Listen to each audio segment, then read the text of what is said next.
Hello everyone. Hello. Forgive me for making you wait. There's apologies.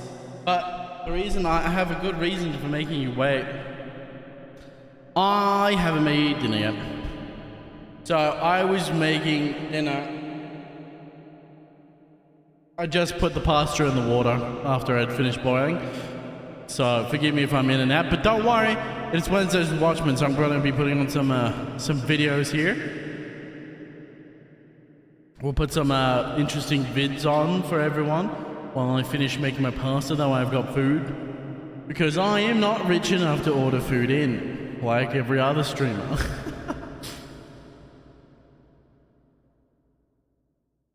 Hello, Rocky. How you doing, man? Hope you're doing well, dude. Hope your day's going well. Hope your night's going well, whatever time it is.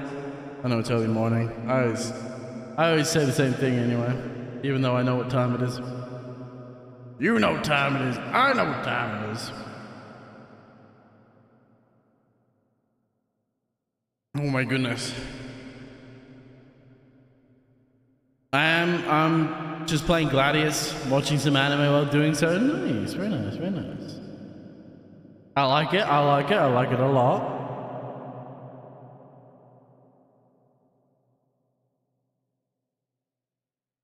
What was I watched anime last night, and I watched some anime not this morning. I didn't have time. I wish I watched anime this morning. I watched some anime. What anime did I watch? Oh, that's right. I watched the new episode of One Piece. Is there anything else that I watched? Oh, I watched the latest episode of my stats of the stats as an assassin are greater than the heroes. I watched that new episode. It was a good episode. I had a bit of a strange start because I forgot what happened the last episode, but I didn't mind it. It's not too bad.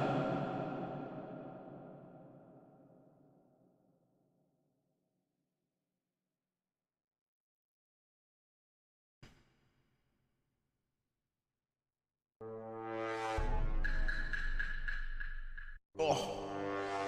Why am I being side-eyed? For what reason am I being side-eyed? What the fuck? I should probably turn that off. But yeah, we're gonna be watching some stuff today. I also had a shower before coming on stream because I needed a shower before I sat down and ate something. Yeah, I had to rewatch the end of episode 2 to understand what the fuck was happening because I forgot. Yeah, same.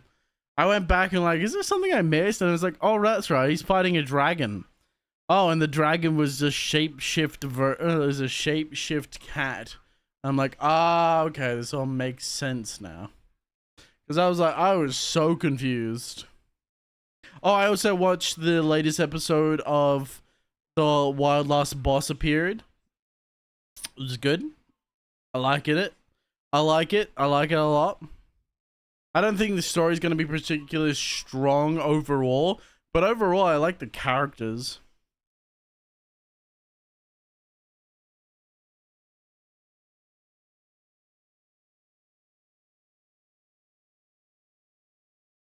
I started episode 3 and was like, what the hell is happening? Yeah, it's exactly my reaction, dude. It's exactly how I felt. I'm like, what the fuck is going on here, dude?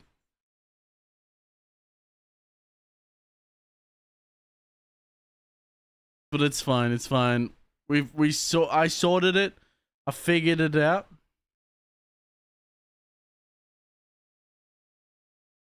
Alright, let me give you guys what you want to see. Just stare at this black screen and enjoy.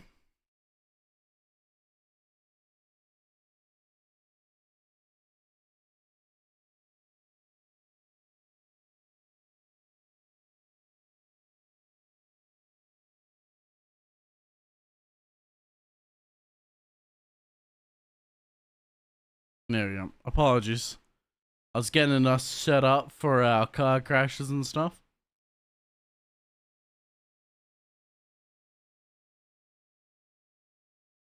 And Oh, no, that's normal.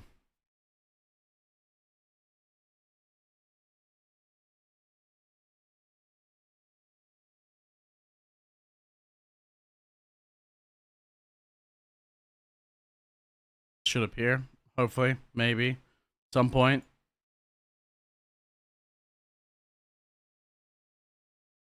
Hello?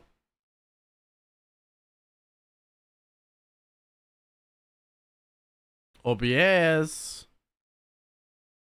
Hello? Oh, there it is. That was weird. Oh. Oh, itchy, itchy, itchy. All right, let me check. Have we got any recommendeds? But no, no, it's fine. All right, so, ooh,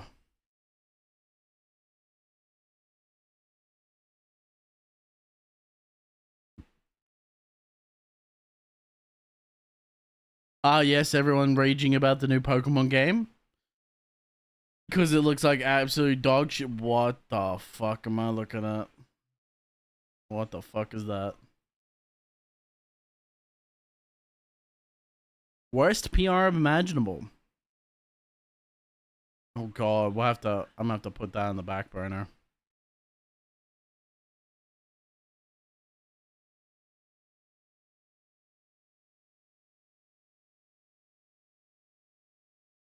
Oh, that's right. There's a new fucking Santa Claus. Oh, there's the timer. There's a new Santa Claus anime that apparently is really strange. Some young guy that turns into a fucking a bar rescue. He turns into Santa Claus or something. Oh no. Alright, let's watch this. Before I start, let's make sure YouTube can hear it. Hello, YouTube. Let me make sure you can actually hear this. And I'm gonna go pull my pasta out of the water.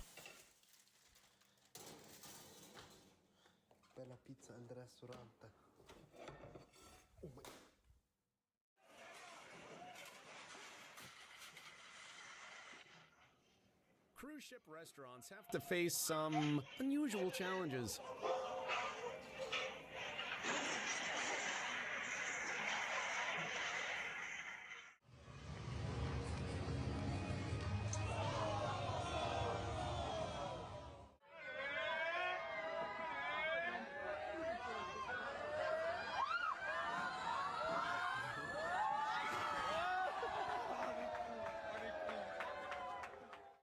Let's get you some homemade ranch. No! I dump. Oh my god.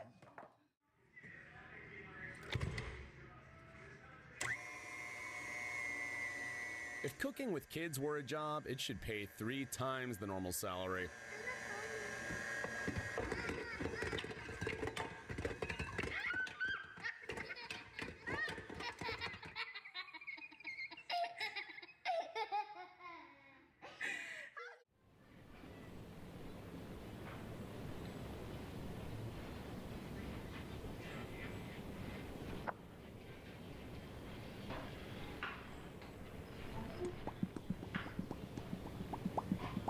At least the cook was wearing gloves.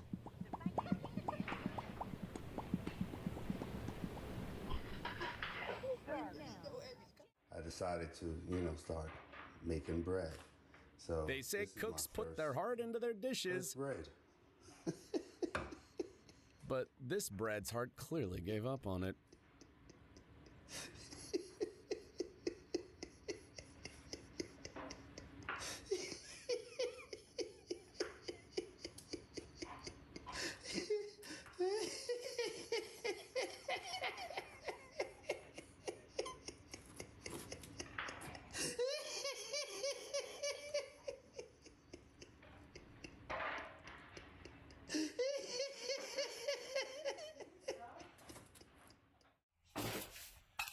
This video could have ended up in our selection of satisfying videos, but something went wrong.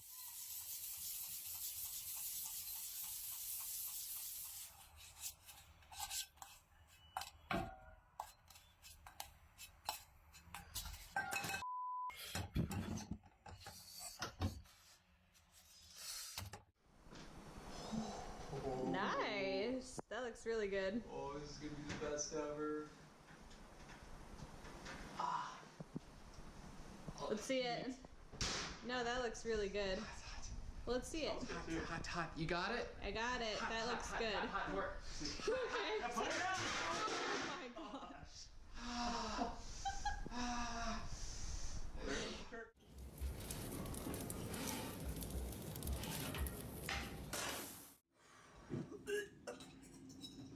I hate when Charlie's not here because I have to script the play and then I can't. That's the worst job ever.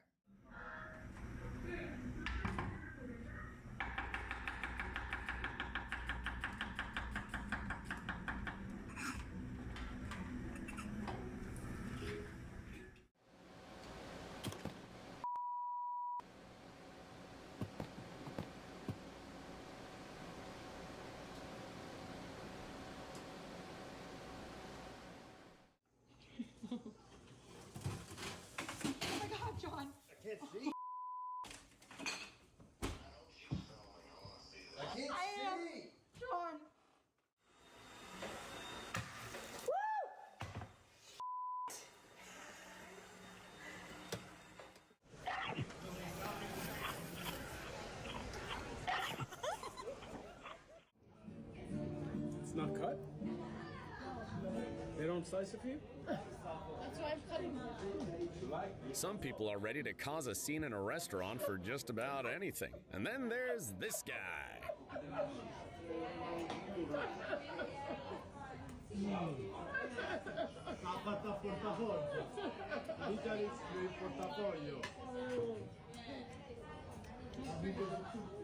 Excuse me, I said no Parmesan cheese. Did you say that when you ordered? Yes.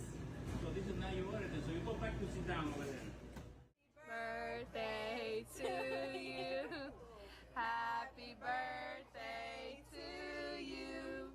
Happy birthday, dear baby. It's always nice to be celebrated on your birthday at a restaurant, and even more so with a cake like this. Unfortunately,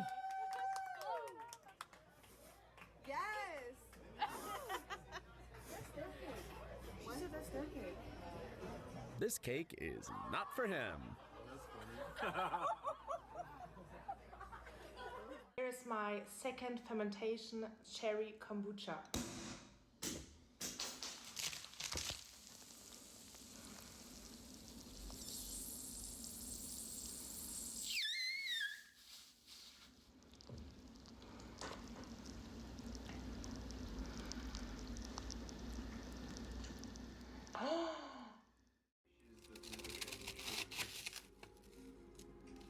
Bun appetit! Ce invenție precoce a făcut fratele tău? Ce invenție a făcut fratele tău să întoarcă nebunia?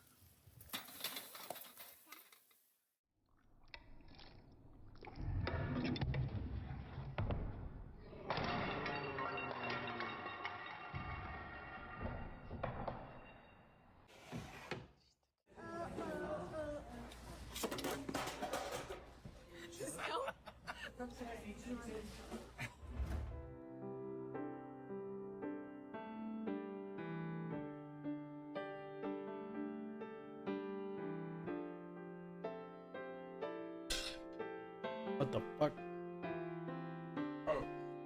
The woman who didn't degas that fucking, that whatever the juice it was, the culture, the fact that she didn't degas it and then looked straight up, that face was priceless. The look of, oh, she licked the ceiling was fucking priceless. That's okay. A mãe sempre dizia que homem que casar com eu, Oh my god, that's not cake anymore, woman.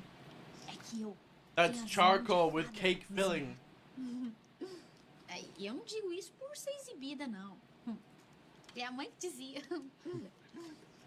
The fuck am I looking at? Oh my god, it's dead. I don't pity any of them.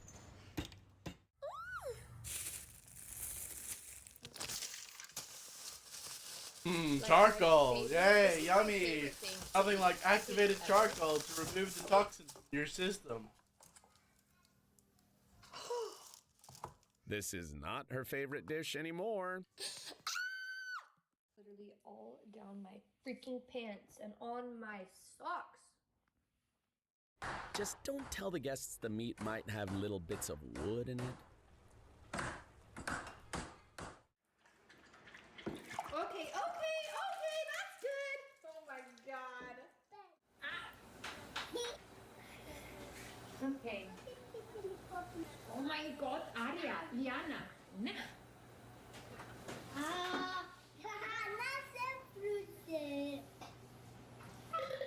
Jetzt ab. Gut. Nein, warte. Nee.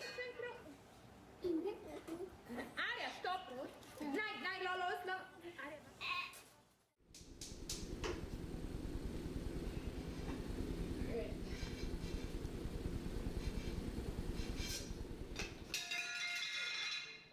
Oh, dude. Sorry. You ruined the perfect. I think it's because we're filming. I'm sorry.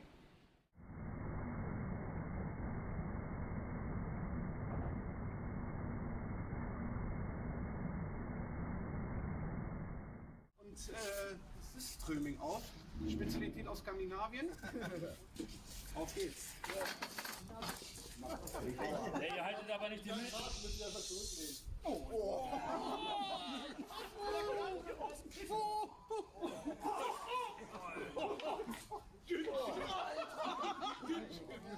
auf, das spritzt wie Sau.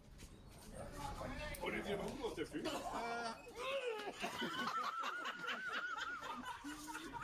It's amazing they even dared to taste it. I know.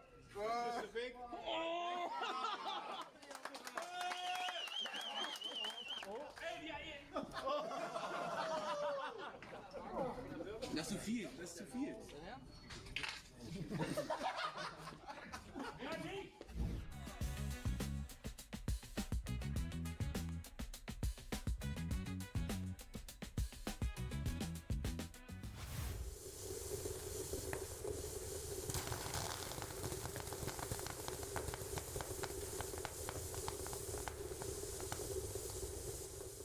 Ai, foi que deu Resultado. Do morango do amor, só que não é de Deus, não. I don't know how, but they managed to make a volcano at home.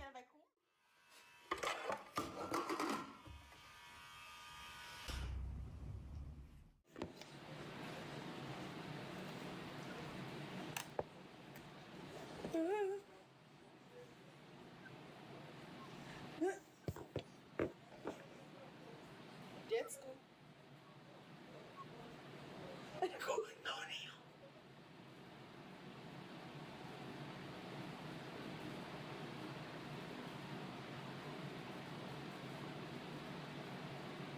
Ich weiß jetzt nicht, ob ich heulen soll oder. Ice Review.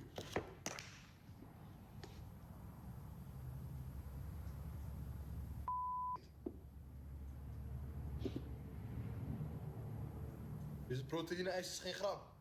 Echt niet.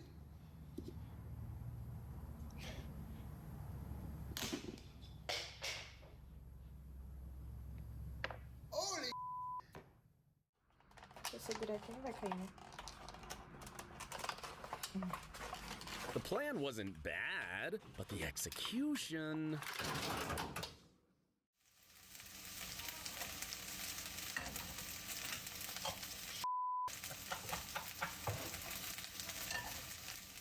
Is this a double? I swear this video has a smell.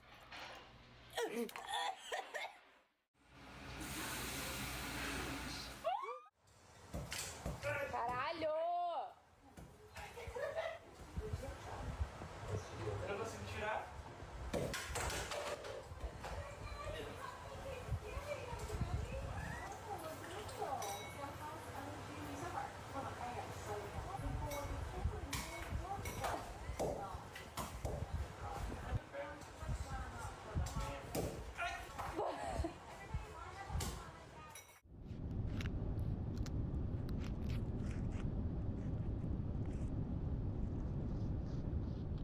think this chicken is still alive. I bought this sandwich from Spray, only half yesterday, and I want to jazz it up a little bit. Pickled red onions, and then I'd add pepperoni.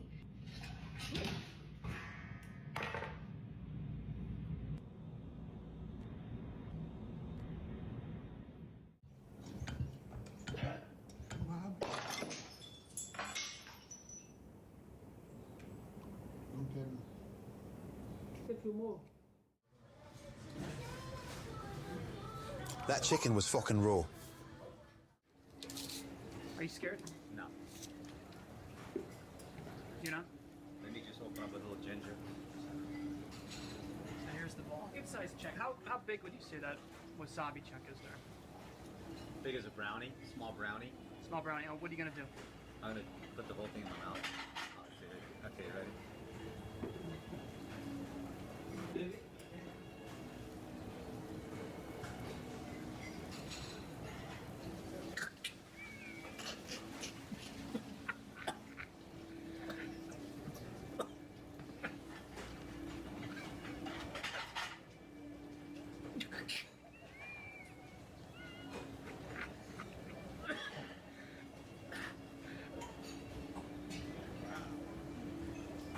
That was pretty good.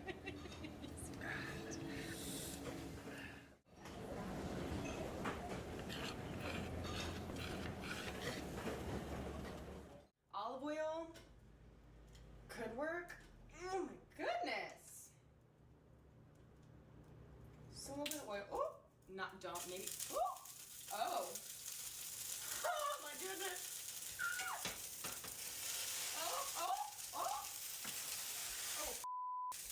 What was she trying to make? That'll remain hidden behind a curtain of smoke and mystery.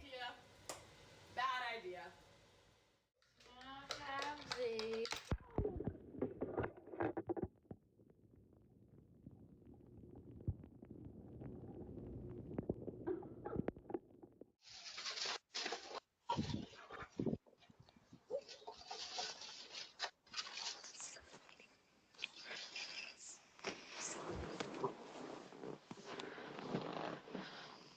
Excuse me? Hello? Hello? Yeah. Hello? Yeah, you just dropped my food. No, I didn't drop your food.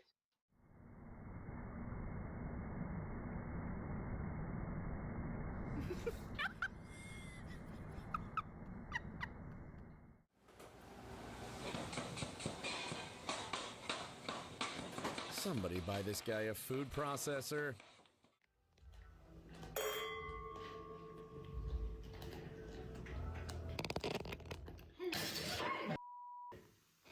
Estourou o vidro. Eu filmei? Acho que eu filmei. Perdemos o chocolate. Mãe, você disse que podia pôr. Resultado do falafel. Perdemos uma escumadeira, a panela, um negocinho de... Qual é o nome disso, amor? Sei lá, não importa. Perdemos tudo.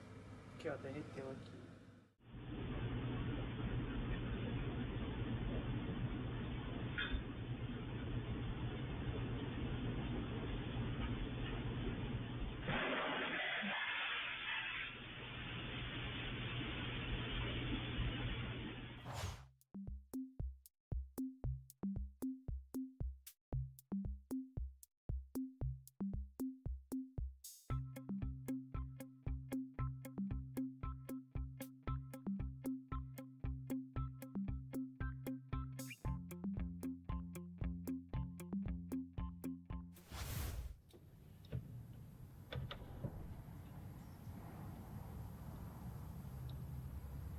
Behind every delicious cake, there's a similar story.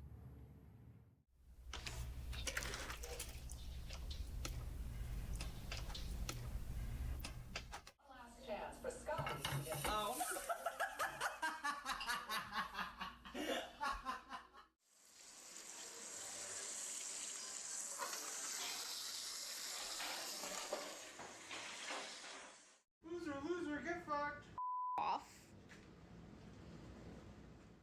First time using a chopper. Let's see how this goes. It's a little Go stuck. Epic fail. You're supposed to just be able to put the onion in there and go. Or at least what I thought. Well, here is my mangled up onion.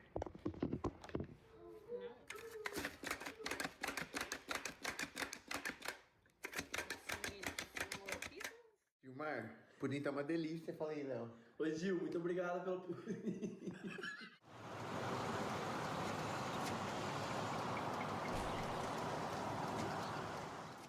Okay, that's actually not great, and we can't put water on it. This is you never go. Boo. This is actually...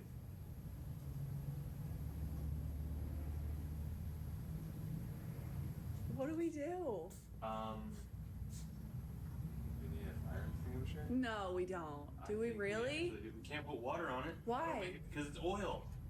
Oil and water don't fucking mix. Just put it on the side, I think. Will it not go out?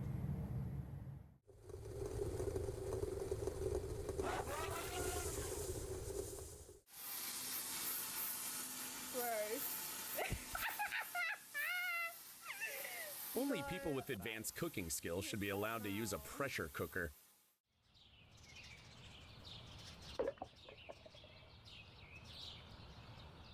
Oh, I'm trying to go as fast as I can here. But I'm cooking slow. I'm sorry. I'm ugly enough to... I'm on the seasoning part. Food's cooked. I'm seasoning.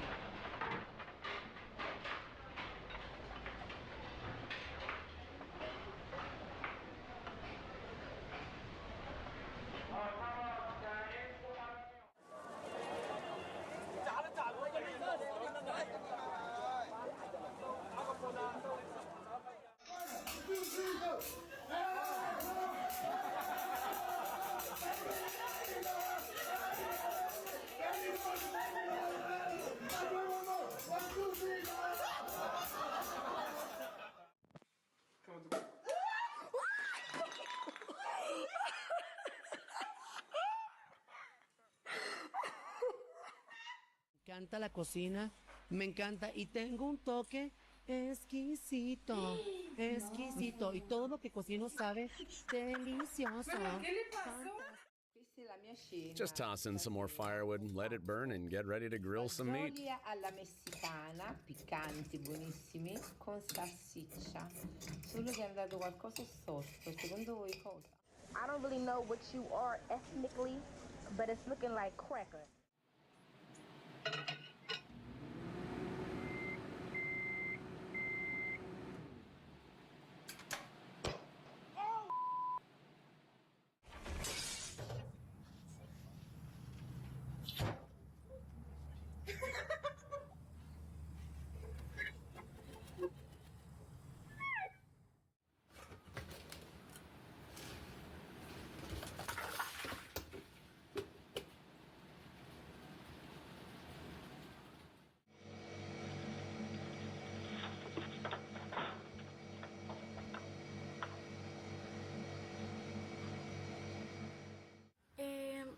Consejo, úsenlo mucho. And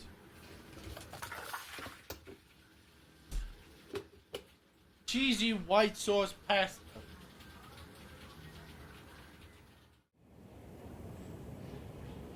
Sophie, Ben? It's already boiling? Ben, Sophie? Okay. Come. Today, luck was on the dog's side.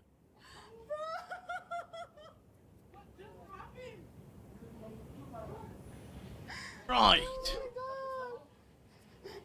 Food has been made. I return to the fold. Oh my goodness.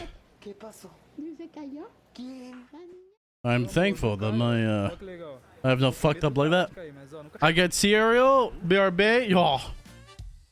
What the fuck? You fucking idiots. You think you'd be a little bit more prepared than that? What did you think? All that would come out was ice cream? It's fucking defrosted, you idiots.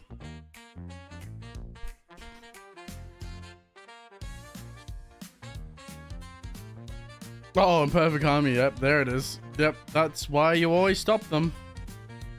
Always. Oh, oh my. I like how he pointed it in their direction too, instead of towards him or this. Ugh.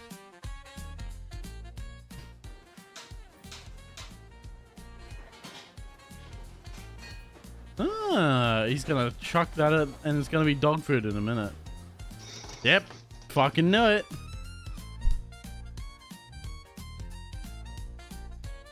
What the fuck? Someone didn't spray their tin.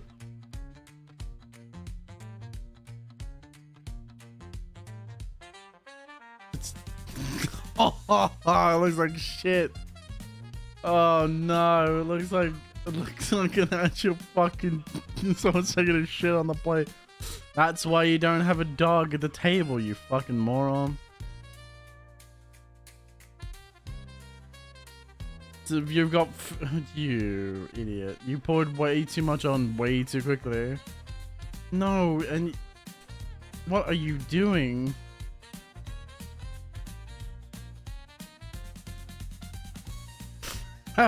Perspective's a bitch, isn't it?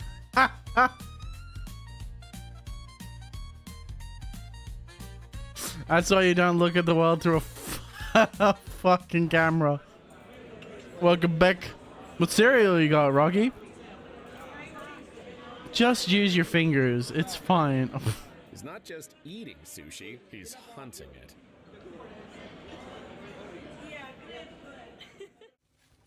Bro, sushi is great. Bro, I want ramen so badly. I want to go back to the place I went with Crow and get ramen so badly.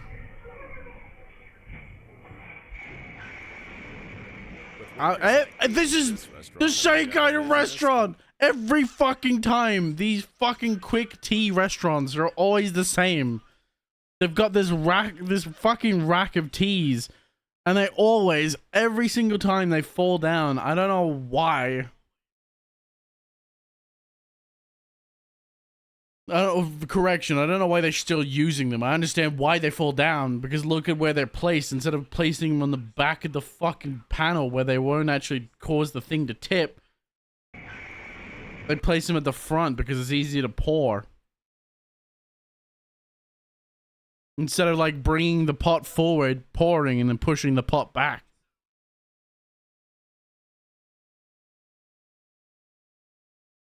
It's about what I expected, to be honest, yeah. I'm trying Oreo Puffs. Wait, Oreo Puffs?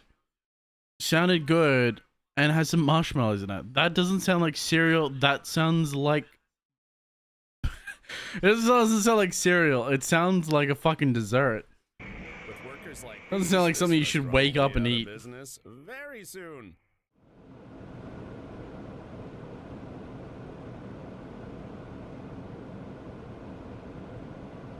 Might as well be, to be honest, yeah. That's like very high sugar right there. Oh. Cover it. You've got oil on the stove. Just cover it. Yeah. There's oil on the stove. She's got a pot of water. The pot of oil boiled over. Hit the oil and then caught on fire. Just move the pot out of the way and cover it with a lid. Oh look, it's putting itself out. Jesus Christ. How the fuck did that happen? Oh shit. And this is why bartenders and barbacks have to be very good at maneuvering around each other. This is why I was despite my large stature, I was always very good at navigating through crowds and past people, and knowing about my surroundings. This is why retail is so difficult, because you have people this guy that just has no concern about the people around him and just walk him through, rather than he should have one arm back. He should have, when he was walking through, he should have had this right arm back behind, like near behind him, so he wouldn't cause that. Some dude at the pizza, like, some dude ate a pizza like a taco while he was walking and bumped into a pole.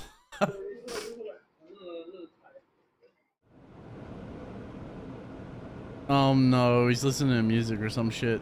Yep, he's got headphones on. Not paying attention, that's not gonna be sturdy enough, it's gonna fucking tip.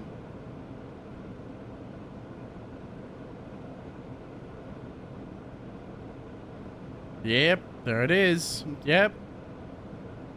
You idiot. You see how this lovely fucking trolley has 2 levels to it? You know what you do, instead of stacking both on top, you can stack 1, 2 on the bottom and then 1 and 2 on the top. That's, you know, it's almost like it's designed so it can carry that. But God forbid anyone would want to save their back or their product. Oh, I'm getting cold. Hold on.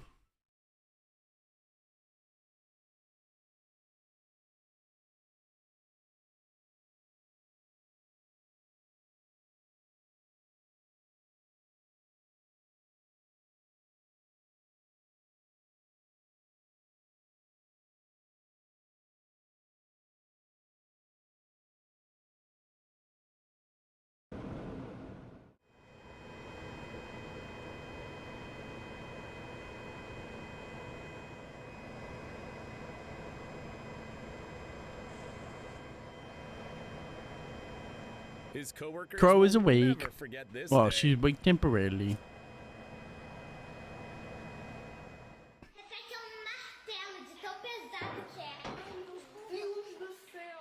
Too complicated for people, man? I know, right?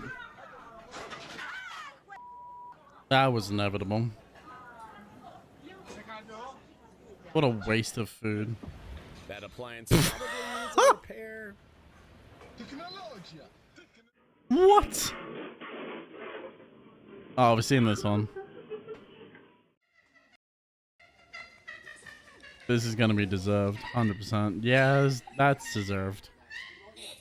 I'm gonna make pancake. Ooh, sounds nice.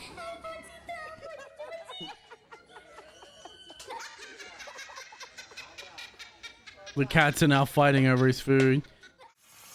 Make your pancake, my love. Oh, these people in their pressure cookers.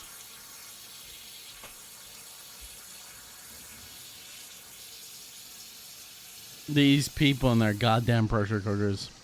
Well, at least someone's benefiting from this mess. Oh no. Oh no. Why? I don't think the customer's going Again. to be too upset about this.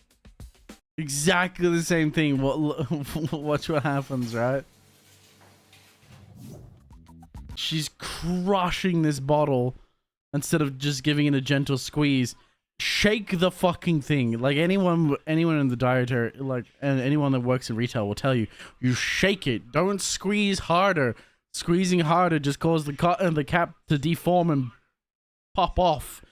Shake the fucking bottle and then squeeze. And if it doesn't come out the tip, look how much is inside of it. You may not have enough. Don't crush the fucking thing until it fucking explodes. I don't think the customer's going to be too upset about this.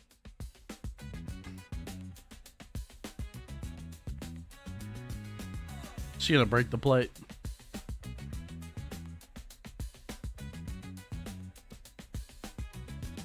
Ooh, it's a wee bit burnt there, huh?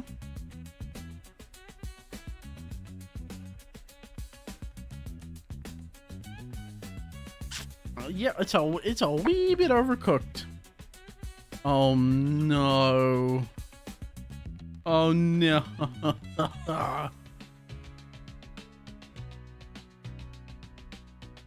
Bruh. Stop. Now it's a birthday bonfire. That's actually brilliant though. I love that.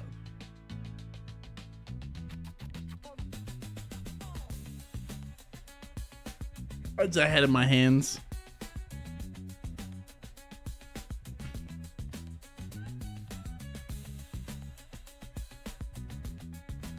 Oh, she is terrified.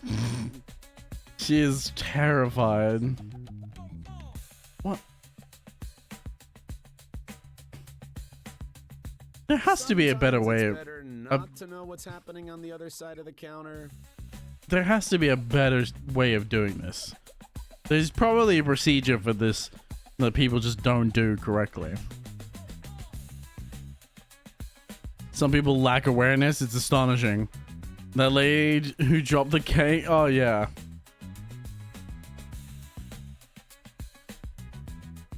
%, man. It's just, people are insane.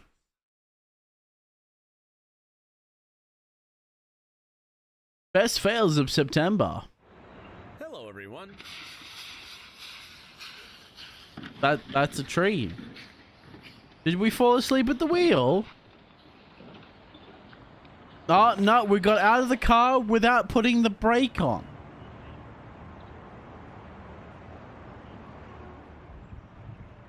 Yep. The cake was so far at an angle. How did she not think it was going to fall off? I don't know, man. Oh, no.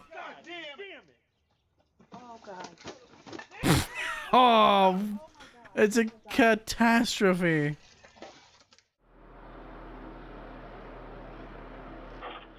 Oh. That's... At least now he matches the white walls perfectly. That's just something you ain't gonna... Yeah, you ain't ever gonna forget that, man. Yep, right in that bollard. That engine's totaled. That is, you can say no as much as you want, but you just totaled that fucking car. No. No. You fucking idiot. What the fuck?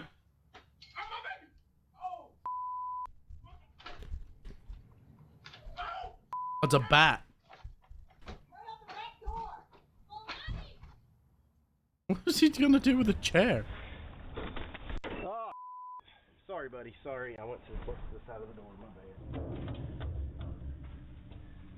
This spider picked the perfect spot to settle down. Watch out, watch out, watch out, watch out, watch out, watch out, watch out, watch out. Everyone here respects its personal space. What? I understand this, though. The spider brings it up every night and takes it down every morning? Yep. I understand that, actually. So, as an Australian, keeping a spider at the front porch is very common. Or just keeping like a spider in the house are very common. Like I have spiders around the house and it's very common because we have so many insects and so many flies. All they're there for is insect control. So keeping a spider as like a pet spider at like either the front door, the back door, or on the windows to stop bugs coming in, 100% understand that.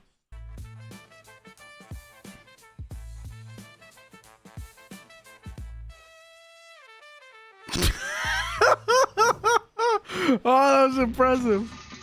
Oh.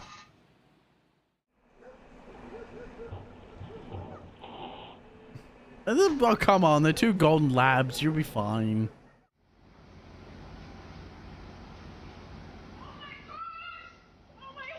You forgot the handbrake. Ooh, that sounds very expensive. That's a very expensive car, too. So far, they've only learned to carry the trash halfway down the road. Oh, no. Oh, why? This is not going to end well. I can see it already. It's going to fall out. He's going to lose. Yep. Yep. Lose his sitting. I thought he was either going to lose his grip or lose his sitting. Like, he was going to like, slide off. I can't say I've done that yet, but that's actually brilliant.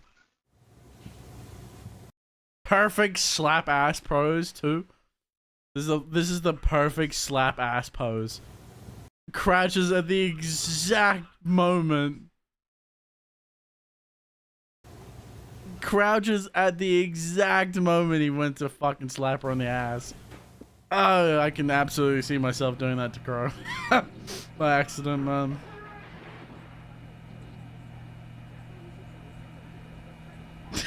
I like how she doesn't even care. care. Didn't even blink. Man's just falling over. Doesn't even fucking look over. Doesn't care. It's like, oh, Harold, the same old shit every day with you.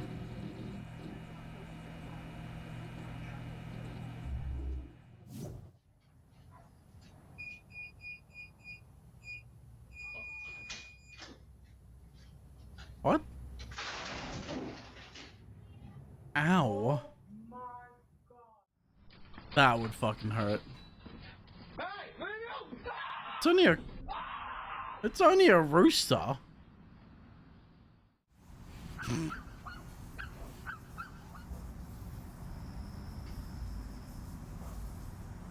Ha.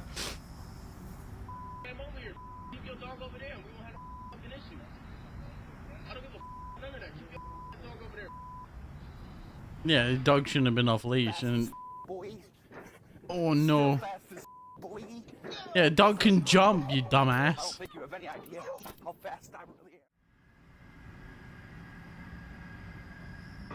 Whoa, that's a powder explosion.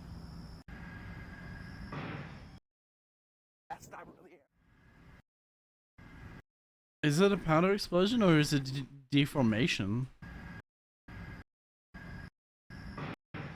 What the fuck causes that? It's like a rapid deformation. Oh, look, the bottom of the pin. Oh, he's like got something explosive in there. The bottom of the pan falls out. I wonder if the whatever he's used to start it didn't fully burn, so it's all ignited. Like the temperature change has caused it to all ignite at once, and it's just like how rapidly set off. You would have to have an accelerant in there. It's the only thing that makes sense.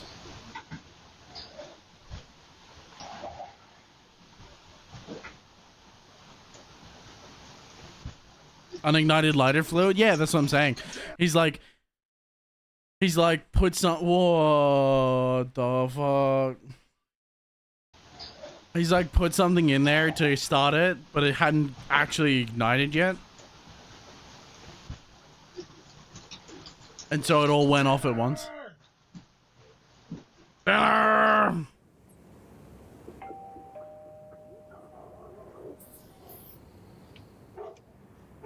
He's gonna get chased by a dog, isn't he?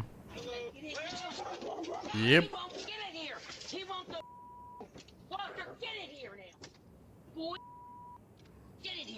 Right on the hood.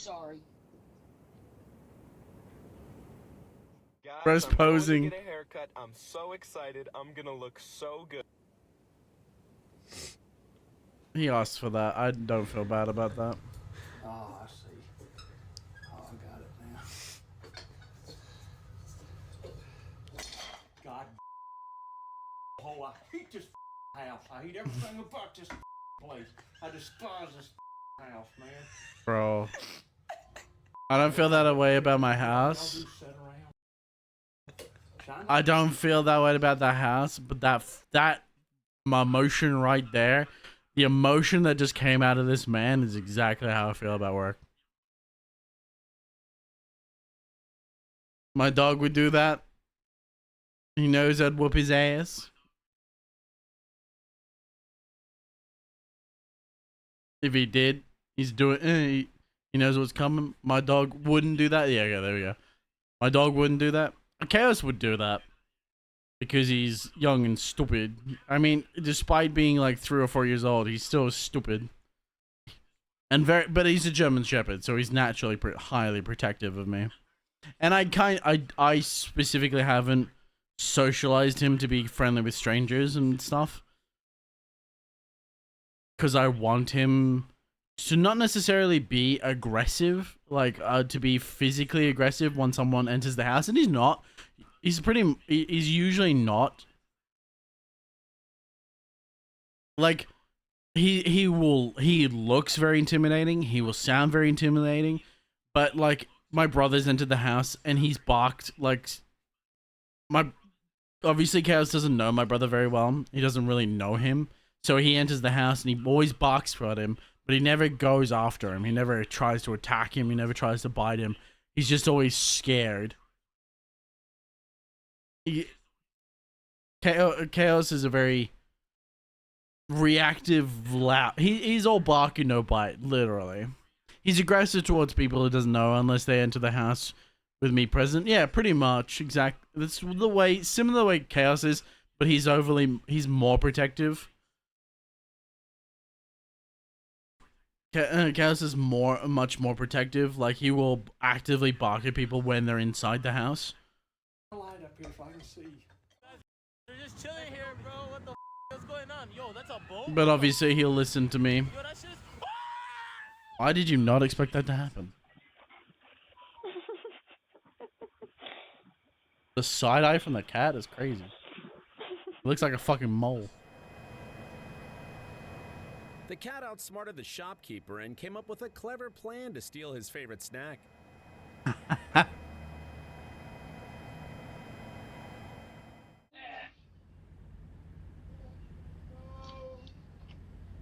That's a bear. That is a black bear.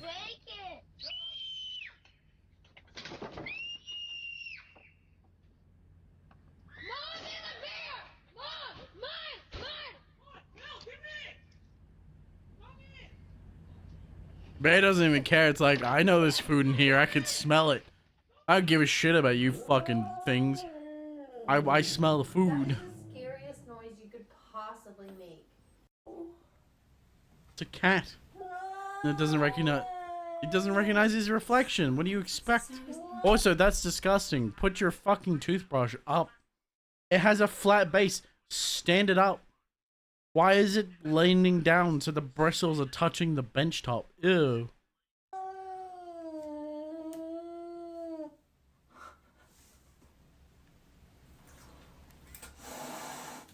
Stop, he's gonna... Why wait for your owners when you can have fun without them?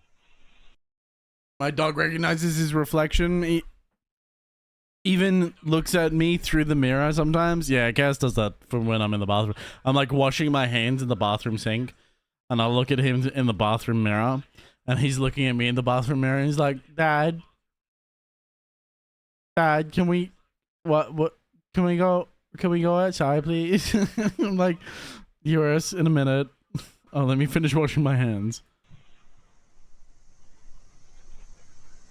Oh, Partners in Crime has arrived.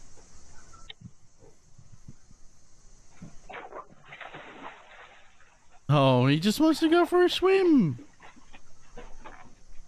Oh, the whole family's joining. Must be hot.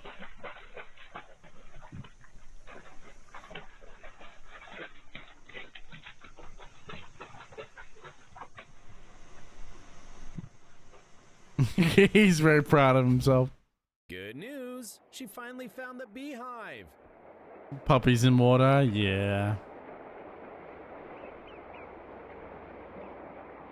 Why did you you trying to bribe them? Why did you need to empty your pockets? Why was it necessary to empty your pockets under the ground? Let me just I'll just bribe the bees so they don't attack me anymore. Yep, that will do it. She dropped her inventory to make herself lighter. I don't think it worked. Let's just dive into the pool.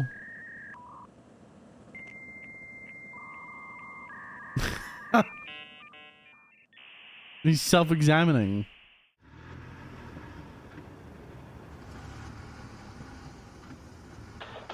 Cat radar no work, apparently. How could you forget that you had a bicycle on the top of... Oh shit.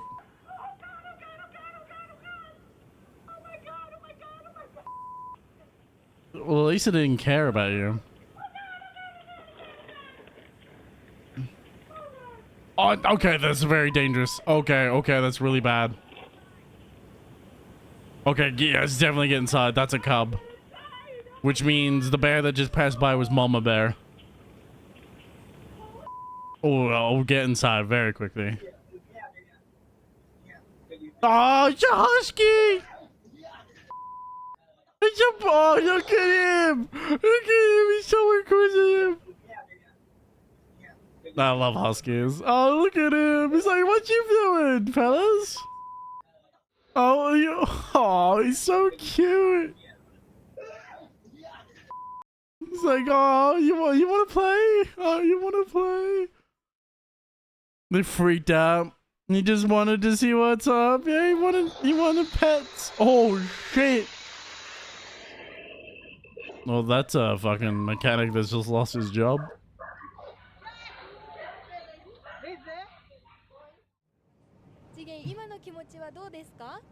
Oh, I don't like this.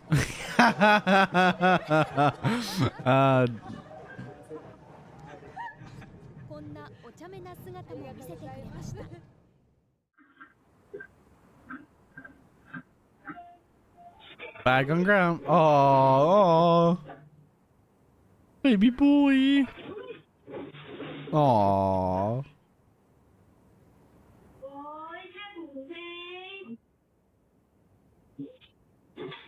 Bo would react like that.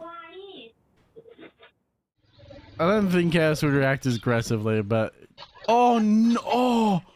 Oh no! Oh, it's cat soup. I know it's an Asian country, but I don't think they do that. I don't think that's quite what they meant.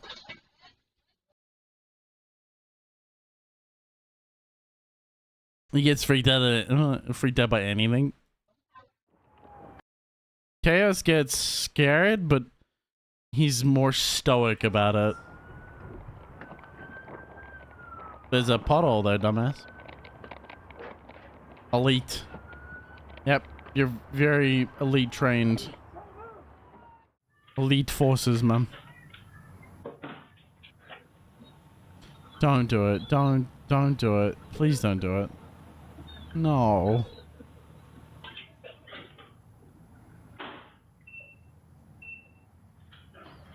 Cat owners, always check the washing machine before hitting start. Yep. And that could have killed your cat. Not the cat. That could have easily have killed your cat. Yes. Particularly if your cat's like sitting right there. You think it's an enclosed space. You know what you would do? And it'd probably take you a little bit of time, extra time, but close the lid. Put your shit in the washing machine, close it, and then come back to it when you had a full thing of clothing, and then open it and put it back in. Like, don't give the cat the chance to get into the washing machine. Oh, the JoJo crying? Oh, yeah, man. 100%. Not the cat. Bo's on high alert 24/7. Aw. Yeah, it is. That one looks locked. This one's not locked. This is what happened to me. See how that's not locked? Like that? Did I just tell you that? The fucking Australian. Are you right? You right? No, I don't think he's right, love.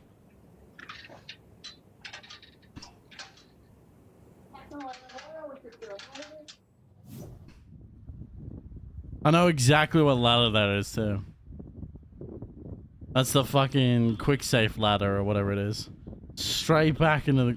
You just let it die. This is natural selection. It wants to die. Sheep.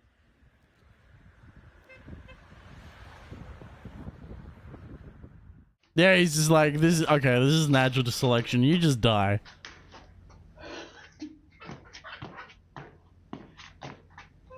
What the fuck? This turned out to be the highlight of her shift.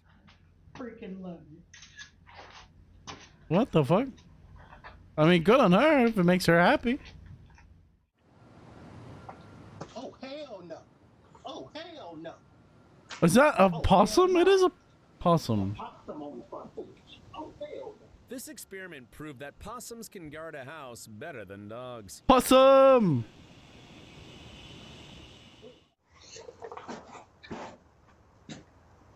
Where's the animal? Doggy!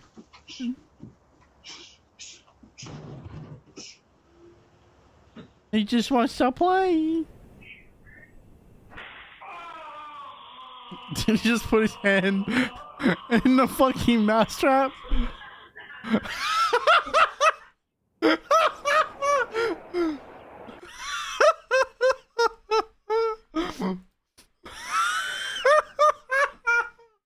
Oh, that's brilliant. I love that. I don't even care if that's staged. That's so good. That's a Tom and Jerry prank right there, dude.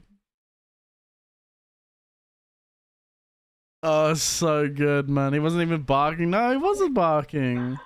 He was just wanting to play. Oh, there's one. Where's the rest of them?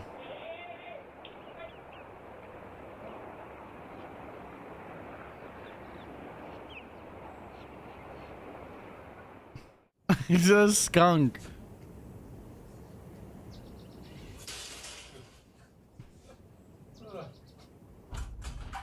Bro does not look healthy. Is that me? Bro looks like emaciated. Put some weight on, dude. I'm sorry, like, I'm sure for some people he looks good, but he looks underweight.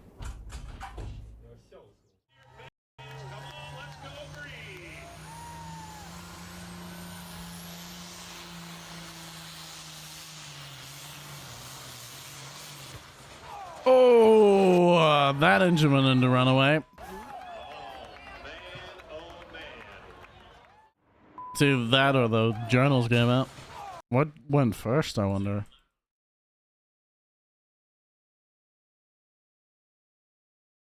Oh yeah, the crank. So the crankshaft fucking exploded. You can see, so the bottom block fucking absolutely exploded. So the crankshaft probably fucking had so much pressure that it probably just like twisted the crankshaft, and that absorbed pressure just exploded it upwards. Because there's like total separation between the top and the bottom of the block. Because I think those look like the pistons. Look at the pistons, they're all bent to fuck.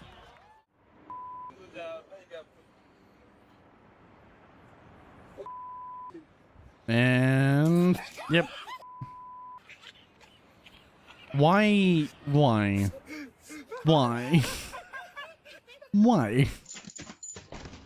That's a door, love. Girl, me trying to catch you. I think at that point maybe it's time to lose some weight. Halfway down the road. As one who needs to lose weight himself, I think not being able to do that is a clear indicator as well.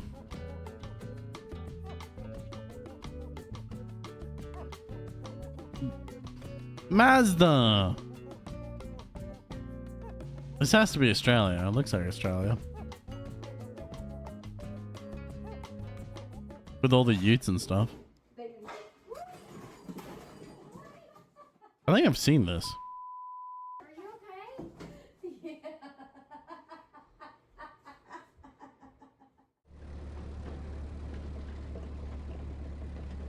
He still hasn't figured out how to unload properly.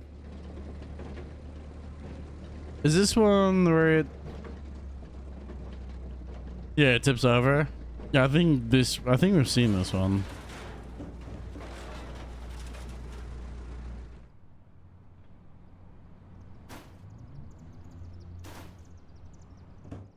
I think we've seen some of these, maybe not all of them.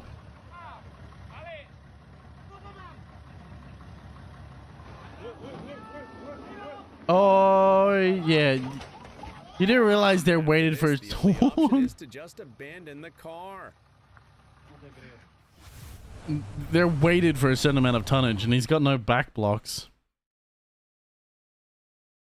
See, he's got no front weight, and he's got no rear weights either. So of course it's gonna fucking tip, because you're lifting like 4,000 kilos with something that has no weights.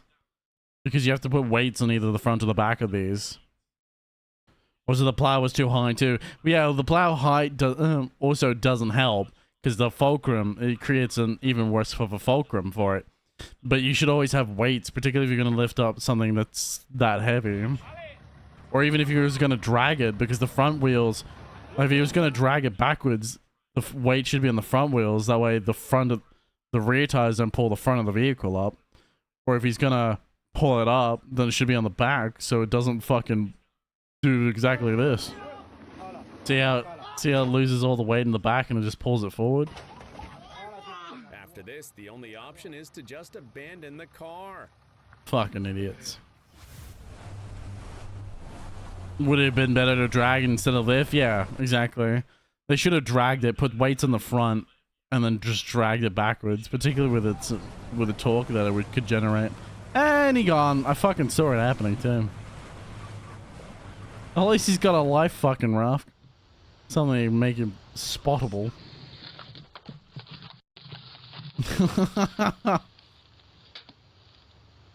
The deer is very confused.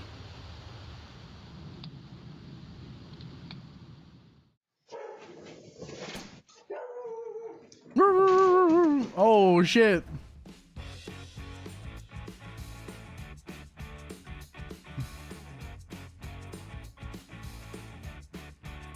Oh, this is the wildcat. Yeah, that jumps up in front of us and gets captured.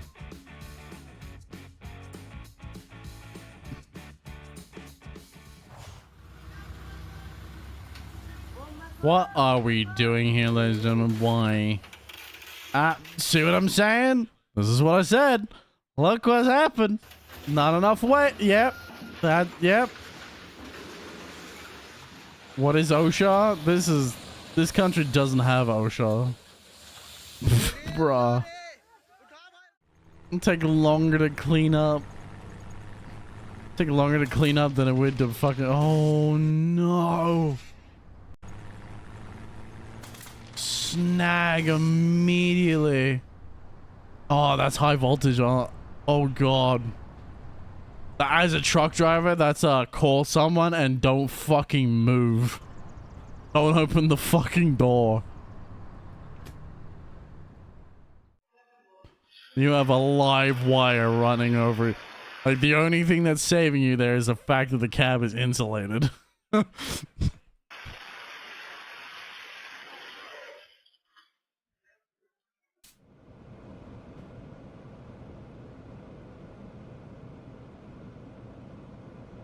This is an assassination attempt to be king.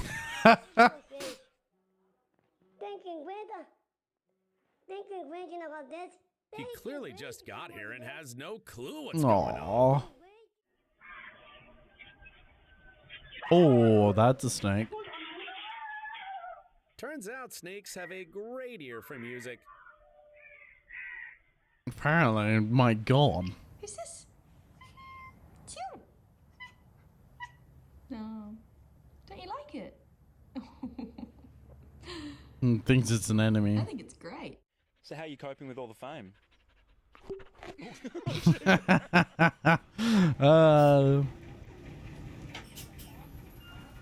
What are we doing here? We're gonna rip this front axle off. Oh, we're gonna just... Yep, that axle is gonna fucking bend.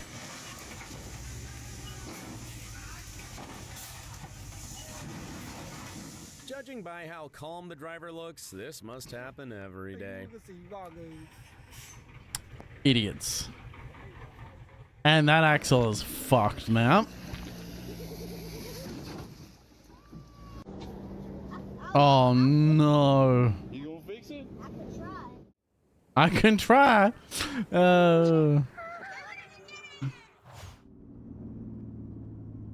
What the fuck is happening here? Oh! Pablo calls it spicy dirt.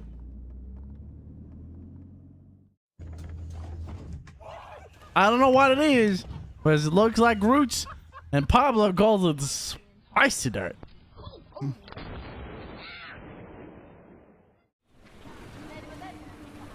Oh, you're gonna get stuck. Why would you do this?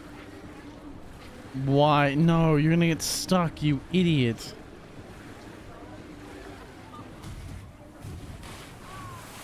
Obviously, you're gonna get stuck in the narrow section. Dumbass. Whoa. Hey, cat.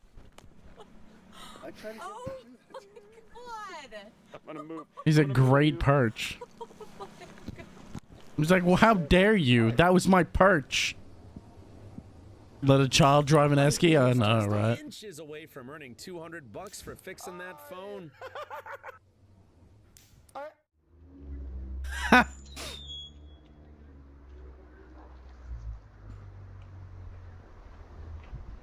DIY solutions sometimes work and most times don't. Bro.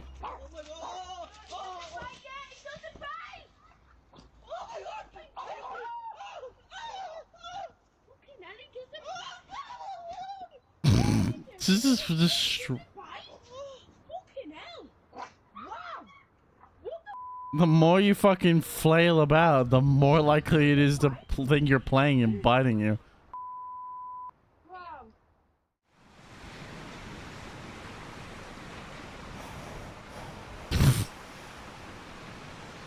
What the fuck?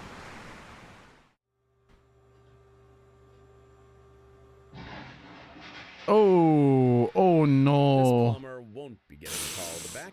Oh no.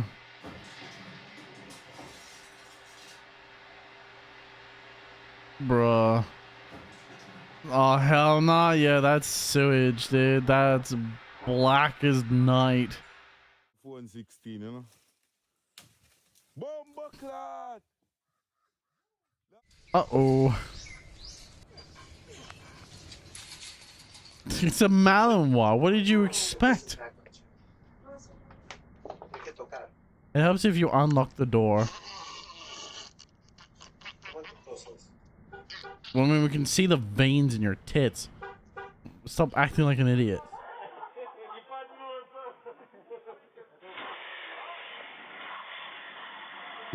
What did you put? No way. There's no way. It is. It's a pressure pot. This is why these things kill people. Please, my God. Pressure cookers kill people when not properly used. I'm eating a piece of toast. Ew. Oh, yeah, and the cat steals. I've seen this.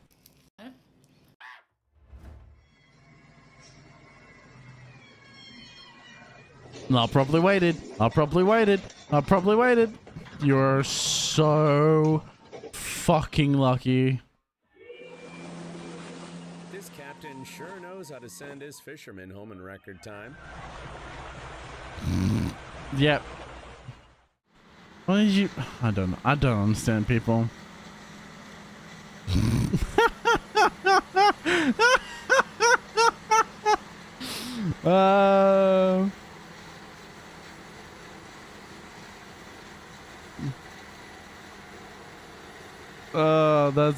That's while a waste of grain is absolutely hilarious.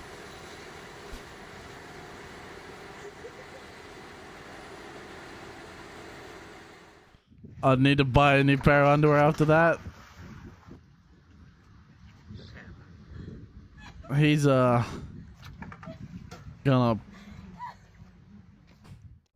have to fucking dry off after that.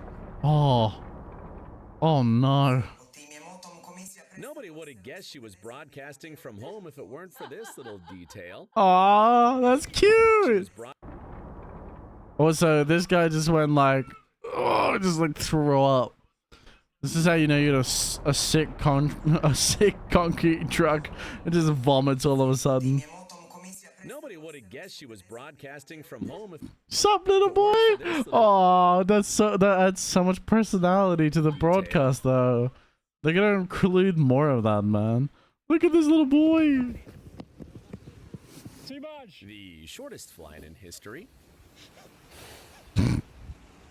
That's brilliant.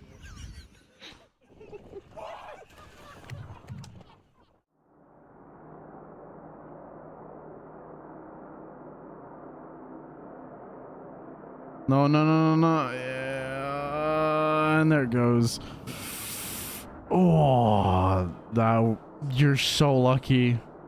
Had that have turned in any other way, bruh.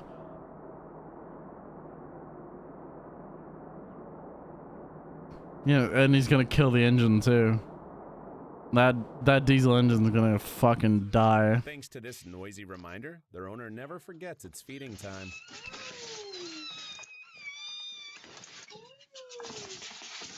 Typical cats.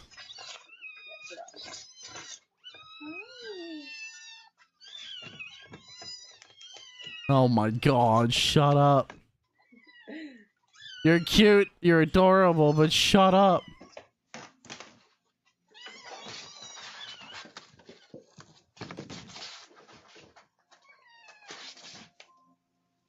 Oh my goodness.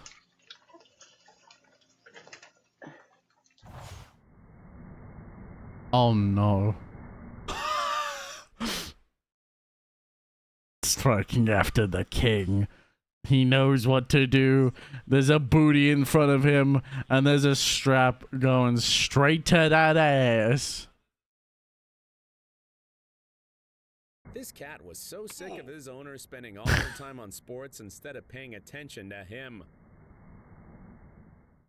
That's great. They bite the hand that feeds. Oh, absolutely. Cats have never truly been domesticated. What are you doing, you morons?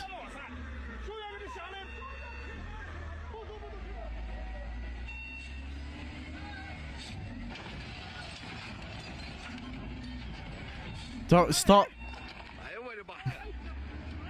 What? Don't tell me you got out with the fucking car still running. What is this a fucking comedy skit? What the fuck?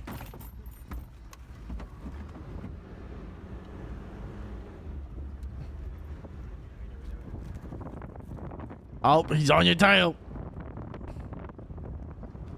What a save at the end though? True, but it shouldn't have happened because the cunt that got out of the truck should have fucking turned the thing off.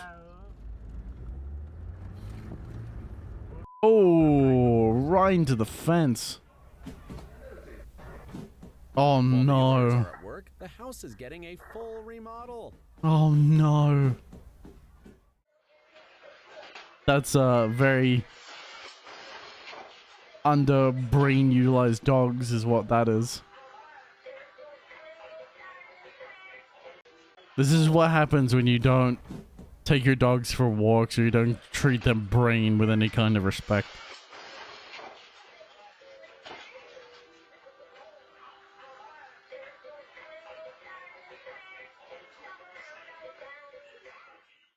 He's just like, well, I'm gonna call my husband. Oh, what the oh no. Oh, that could have ended very poorly. Couldn't stop in time. And though he has weighted coils, so they're steel coils. Bro, if that had launched, dude, or had rolled into the shop, everyone here would be dead. My goodness. It's like unstoppable once those things start rolling. It's GTA! I've seen this before. It's alright, brother, I must go. I'm gonna go watch anime. Prepared than a hung shoe. Alright, Rocky, have a good one, man. Thanks for sitting with us. Have a good sleep, dude. I appreciate it, man. Night and night. Sleep well.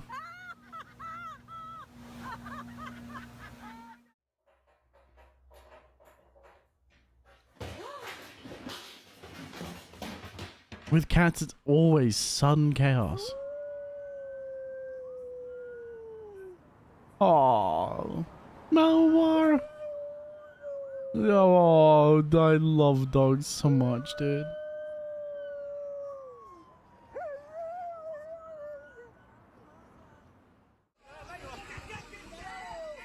Oh, lovely.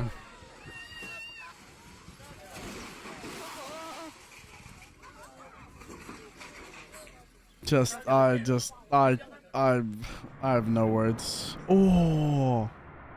Until No, it recently, looked like it. Yeah, it was drove in small passenger Runaway. cars.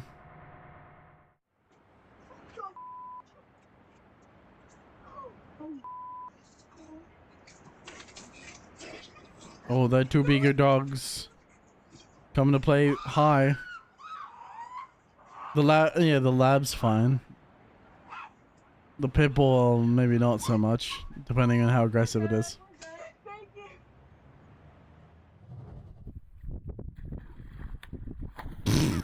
Deserved, bro. Not nearly enough flexibility for something like that, you idiot.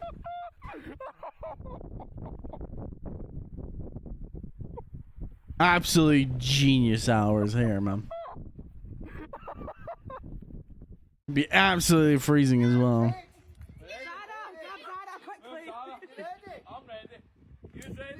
This is gonna hurt. Yep, there it is. Does anybody's cat do this every morning?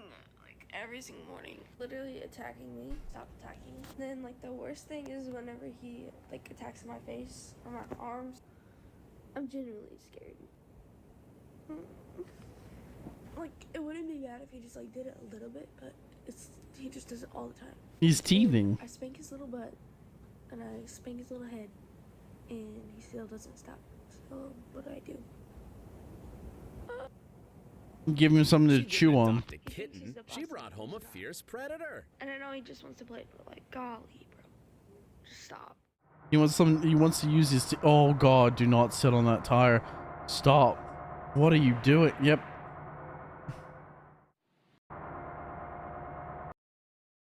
Yeah, you see the bubble? Alright, so anyone that's unfamiliar with tires, you can see, notice right there, a small little bubble appears.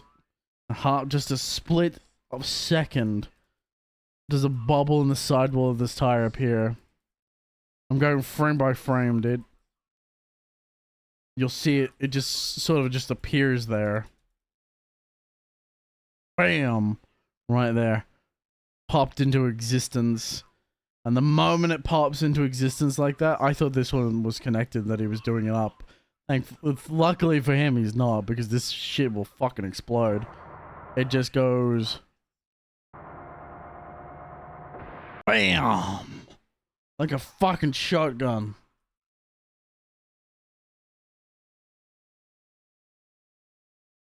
You see that? Just absolutely... The pressure wave from the compressed air fucking scatters the camera footage. This is not even as bad as it could have been. The bad ones like launch them several feet into the air and the entire tire blows out. It's awful, dude. Truck tires are incredibly dangerous, depending on if they're air filled. Bruh. Why wouldn't you remove the cat? There's one left. One left. He wants his space. Stun him. Oh, you're geniuses. This can't possibly go wrong.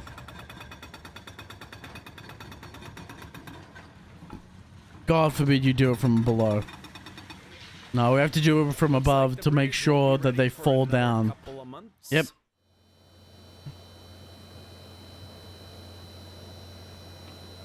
Is that a squirrel or a sugar glider? A squirrel?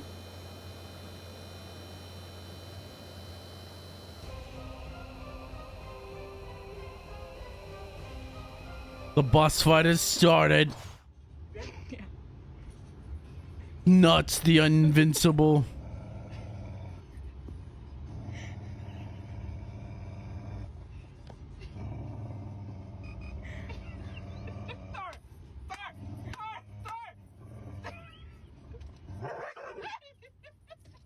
Oh my goodness. He's so stupid he can't even recognize his own reflection.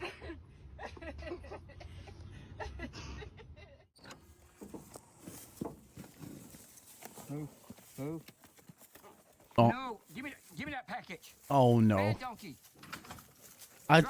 He's being a real ass here. Come back here. Stop being such an ass. Bad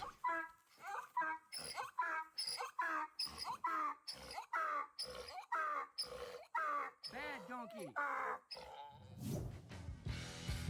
Sounds those things make it just unreal. The project budget. Oh, look at the fucking articulation of the arm. Though the hydraulics are fucked. Oh my god, they're like $500,000, dude. That's a lot of, if not more. I'm just going off the estimates I've seen for similar type vehicles. They're stupidly expensive.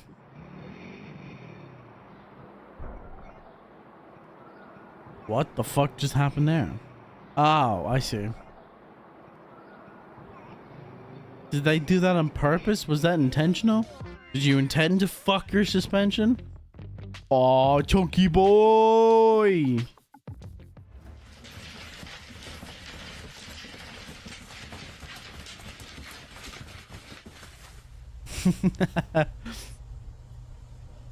Already training for Formula One.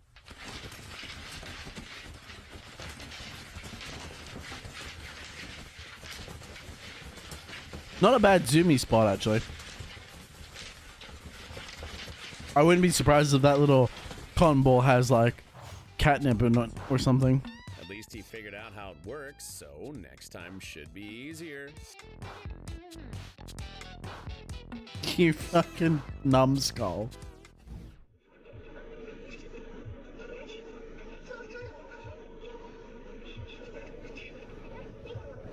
Oh, get out. The forklift driver promised to unload the rest, but it clearly had plans to get home on its own. Yeah, just like, get out of there. Get the fuck out of there right now.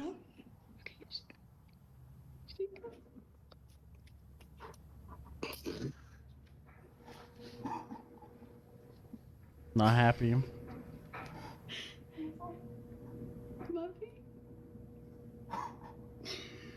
He's in attack stance. Quicken. He's scared. 我就去吃个饭的时间，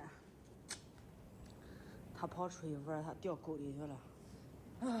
Oh no. 球球，你说我要打你嘛，这已经成为事实。我要不揍你嘛，我这伤疤已经废掉了。 Well, that's gonna be a while. It's gonna be a hot minute since you get that claim.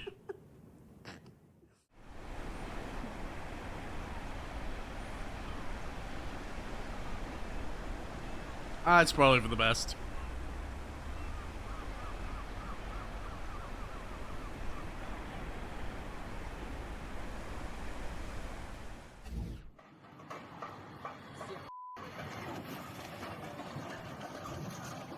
Oh no! Really sticks together. They even make mistakes as one. Oh, you idiots! What have we got here? We have.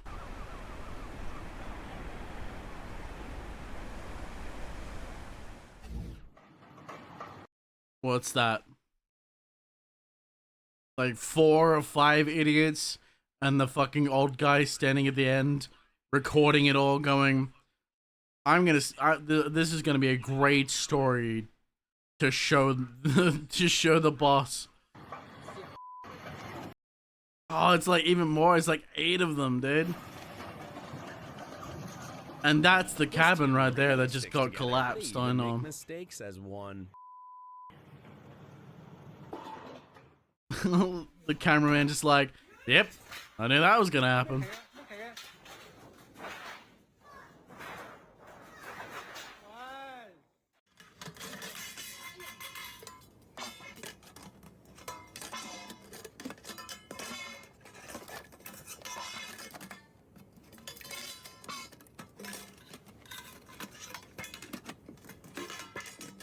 What the fuck am I watching?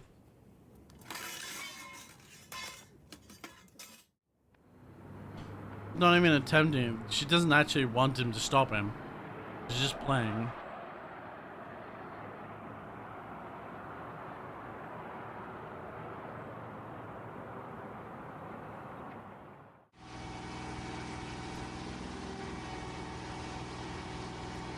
I'll give him what, he has Riz.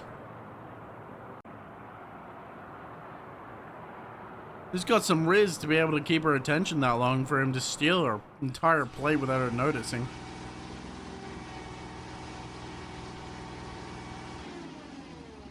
Forgetting the handbrake turned into one very expensive mistake. Why are you trying to get out? The thing's still moving. Why are you trying to get out?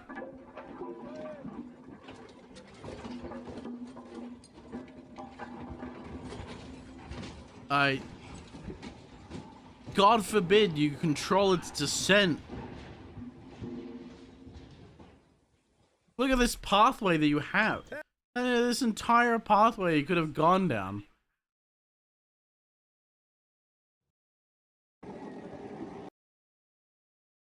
I pressed the wrong button. Look at this. Here's this entire pathway. You could have just turned the wheel. Like, he turned it off, I assume. And he just let it roll that way. Instead of, I don't know, putting the handbrake on. I don't know how those function yet. But, bro, there's so many things you could have done to stop that from happening. Oh, no.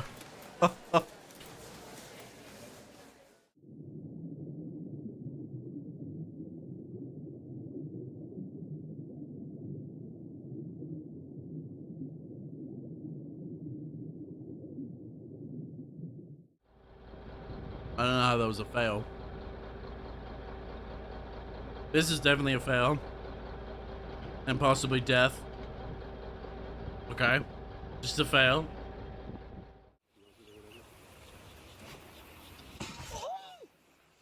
How's the window? Dad who banned his kids from playing ball in the street. No, Dad.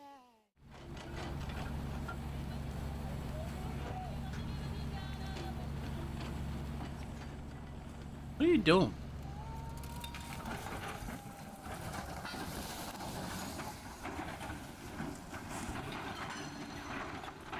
I ain't gonna save you now.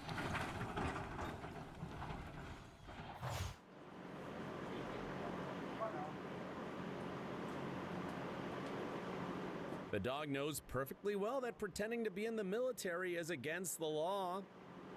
It's like, you got my fucking cape.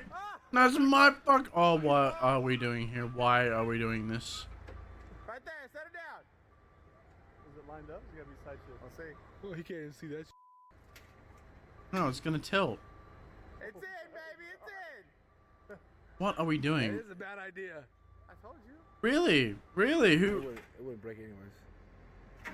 This is not going to end well. What if they came here and he just left it stacked at 8 high? It's gonna fall back immediately.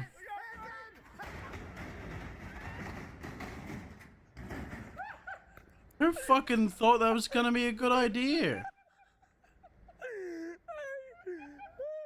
He's so lucky it didn't collapse the roof. Chair, the guy would have been knocked out in seconds.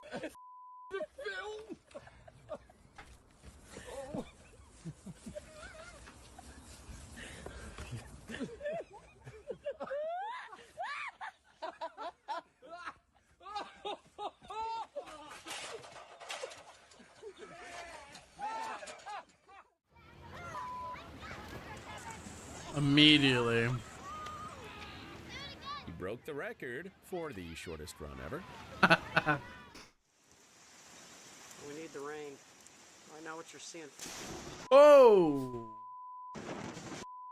Oh shit, it's right there too. Goodbye, fucking tree.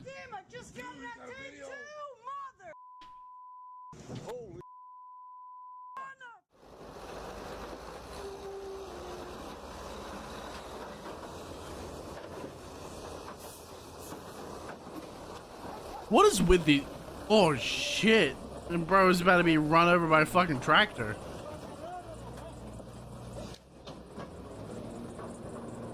What is with these countries and just... drop... I've never seen so many things fall off the side of roads as much as I have in these Indonesian countries. I have to assume they're Indonesian.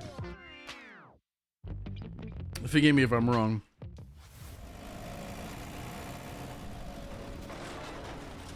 garage was a lot quieter when the tractor was flipped over.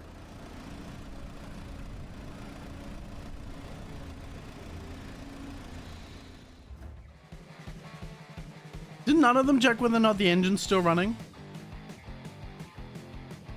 It's like the engine's still running, or is it on a hill? Of course it's gonna roll away.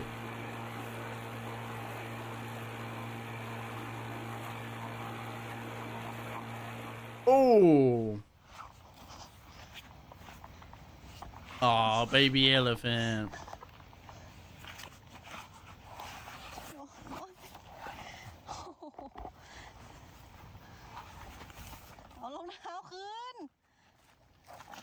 Oh, he wanted the shoe. Oh.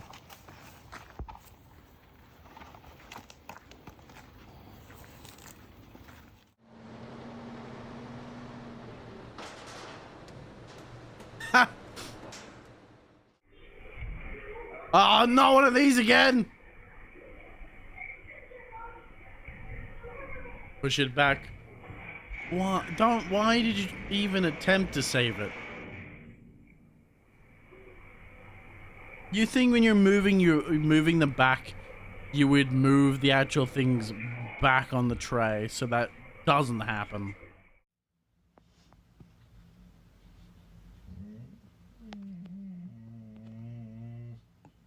He's practicing in case he finds himself in a street fight. He is indeed. He's practicing his intimidation face. That or he's just not smart enough to realize that his reflection.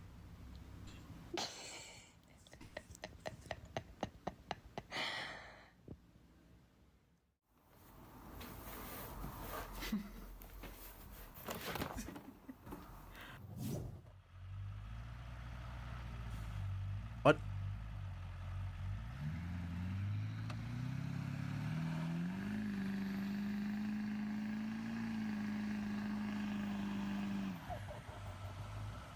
Pancakes were good?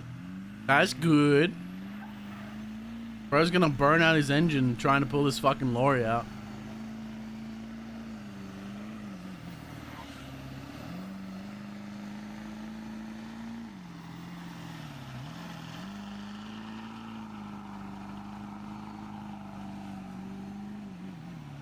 I'm actually surprised.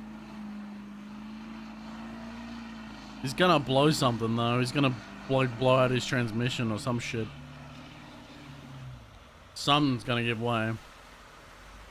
Oh. It's like, did we not take into account inertia? Oh, there's a big wave coming. Watching the waves from afar turned out to be even more exciting. Kids at least had the right idea. I'm glad you enjoy your pancake, my love. That's what you're not doing.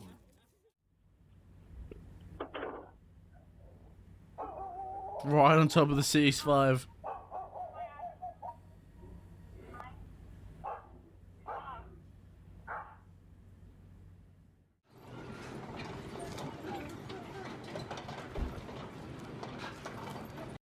I saw one of those when I visited.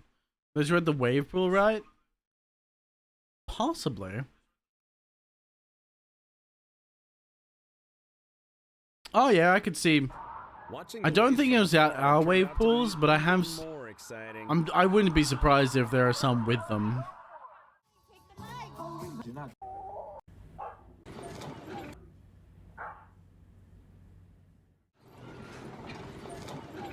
Looks like a wave pool though. It probably is.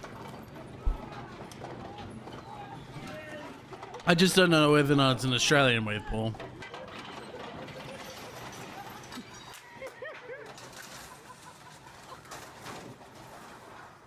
What on earth did we think was gonna happen?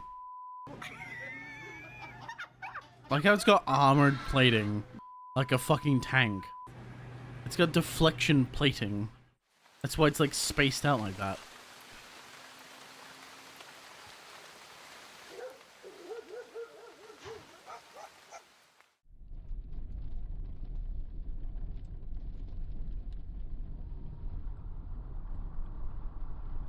I don't like this.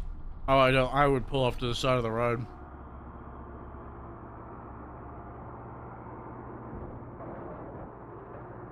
Going way too fast around that corner with way too much weight.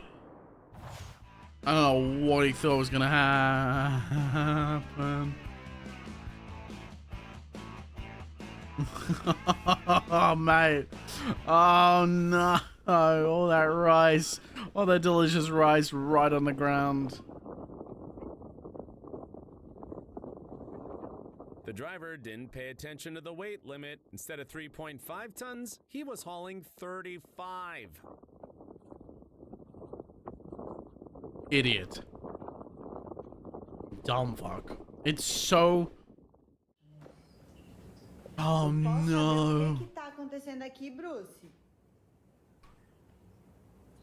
Posso saber o que tá acontecendo? Não adianta vir fingir, não. Meu Deus.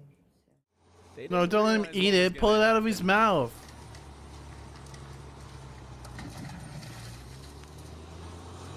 Oh, and it's still in fucking... Why is with you people and getting out of your trucks with them still turned on? If the fucking thing's turned over, maybe turn the fucking engine off.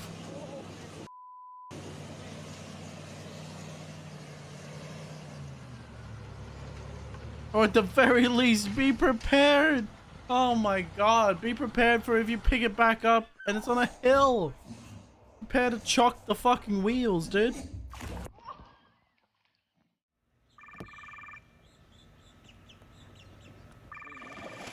In Florida, everyone knows how to catch fish and alligators. Oh yeah, naturally. I can let go, right? I know how to kill an alligator too. He's trying to death roll. All he's doing though is just tying himself up. There's a little space. Coming to us. There's a little space right there between the gap between their skull and their body. There's a little space where you can pop a shot and it'll kill them dead.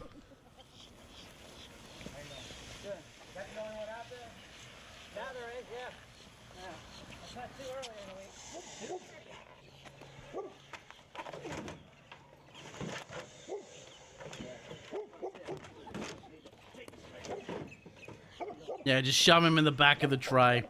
That's the way to go.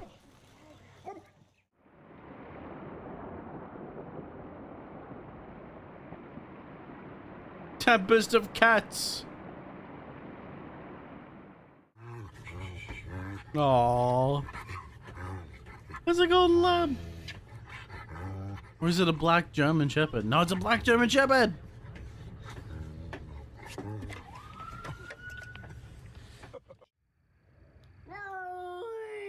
Aww. 他是生气的样子，对不对？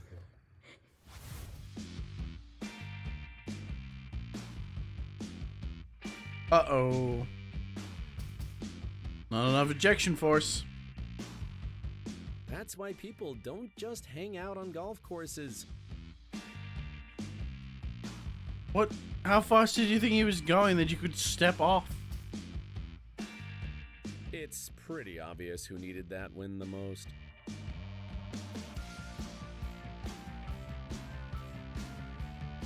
Oh, like the possibility of damaging his teeth there is very high. I'd punch him in the fucking head. He starts swinging.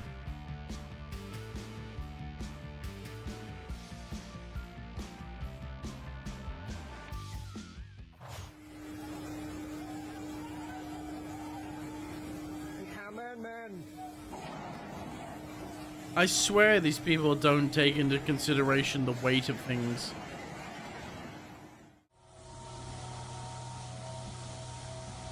Just don't think at all about how much things weigh.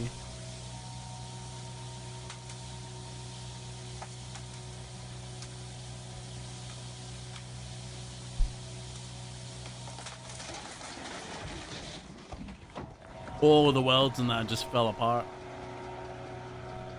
And you best turn that fucking truck off. Because that's powder That's a fine powder that's just been released into the air. There's a dust explosion waiting to happen. Single spark and you go boom boom. Don't do it. No. No. Yell at him. Jesus Christ. What did you think he was gonna do? Not do it? Ready? That's literally a So this is what we do when we come to Target. And we're supposed to be working, but we're not working. And we're not working. Aww. So cute. I love it. Forget it. Adorable. Let go of the food, cat.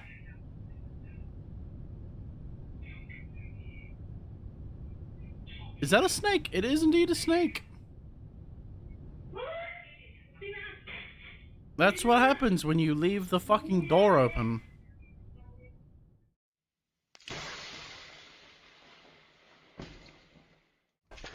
That's why we don't leave our garage doors open in here in Australia, because the likelihood of a snake is very high. Come on, camera.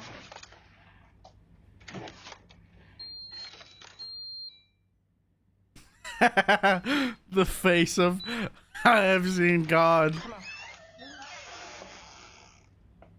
Even the dog decided to wait a little out of politeness. Yeah, of course he's gonna wait. You know, he has to go. He has to see what's happening. He wants to know what the commotion's about. Well, that's a good insurance claim right there. One time is enough to never forget the handbrake again. Oh, it was in the hand. Yep. Yep, that's an insurance claim. Oh, just perfect. Perfect insurance claim right. Oh no, and that guy's definitely getting fired. The horse thought it was unfair that it was the only one to get its feet wet. Naturally, because they can get their feet can rot from being in the water for too long. Need you to grab something for me. Cows are the same. They have feet. They have feet rot. Oh my And kill them. Don't tear his Feet rot. It's actually, it was particularly bad. We've had storm because of the storm seasons that have come and gone. In the last the past months, a lot of the cattle in the area have ended up dying because their feet rot in the water. So a large number of livestock have died. It was very bad because the ground's so saturated, the water doesn't have anywhere to go, so it just sits on the surface. And the cows obviously don't have very much to eat. They have to be fed grain, and they don't have very many places to stand. It's really shit. That can only be turned on once. That's not. Just stick your hand in the blade. It's not gonna kill you. It's not gonna cut your hand off. It's like it's not spinning that fast. Just run your hand across the spinning blades until it slows down. Put your hand through the blade. It will stop. It's not. It doesn't have enough power to fucking cut your hand off. And then turn the cut off. It's not rocket science. Come on, people. Act like a fan is the scariest thing in the world.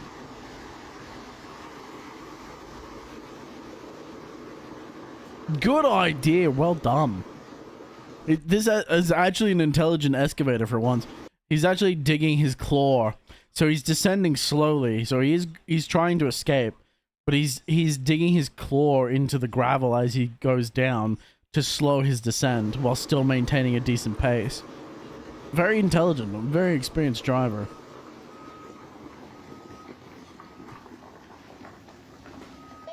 And that's why he survived it and had no problem, or have had very little problems.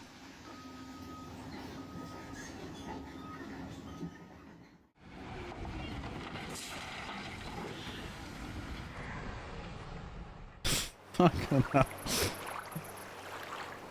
Oh yeah, it's one of the oh no, he must have hit a reef or a boy or something.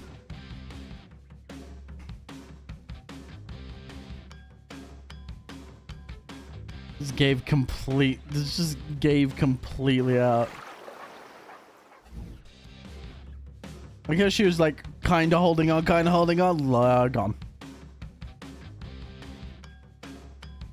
Her friend didn't even attempt to help her either. Not really. You. And now he's trapped underwater. What the fuck? Hard to tell who was more surprised, she or the poor crab. Oh, there's a crab in her pants. She's got crabs. She's a bit crabby. I'll bet. Best slide of your life. I would just enjoy it at that point, dude. I'll just take it and go. All the way down to the bottom. Fast way down. Just ride it all the way down, dude. What on earth?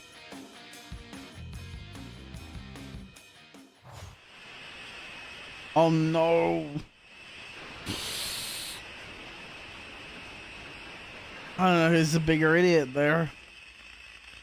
That one card is absolutely fucked though. Oh no. Okay, it's not quite what I expected. I honestly expected it to be like a head-on collision. I didn't it's like he was going to go around him, but wasn't looking forward. So he just ran out the back of the van and kept going. Bro, switch targets too mid-push. Ah, this one's dead. Oh fuck, I accidentally. God damn it. Where the fuck were we? Oh, there we are. Bro, switch targets right at the very end. He's oh no, I'm killing the van. Oh, the van's dead. Oh, let's go after the car. Fuck. And now he's reversing up for what? Round 2?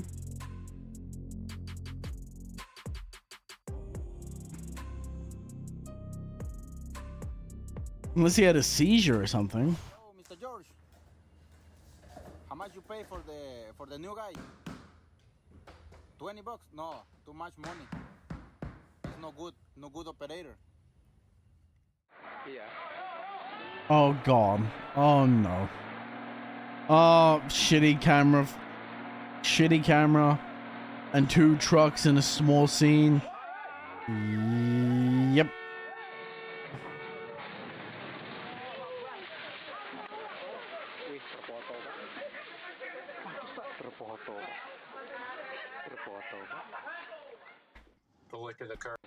You know what's funny? Is you can even see them. You see this little fucking, you see this right here? This is a jack, right? And you can lower these to secure the tray, right? For when you're taking the tray off. The idea that they didn't even attempt to lower these to even mitigate the possibility of this tipping is beyond me. Of course, there's a possibility that if you lower, it lowers both of them simultaneously, so it could up the chances of it tipping. But I would take my chances of lowering it down just enough to touch the ground to give it an anchoring point so it's less likely to happen. And you could also, at the same time, you could also raise it so you could disconnect the front of the lorry, leave the tray, so if the tray flips, the lorry doesn't flip as well. But I don't know how feasible. I don't drive trucks yet, so. But maybe that's just my general thought process, at least. The lick of the curb. Do it now. Raider wants to say hi. Don't touch that. But he wants to hear the sirens.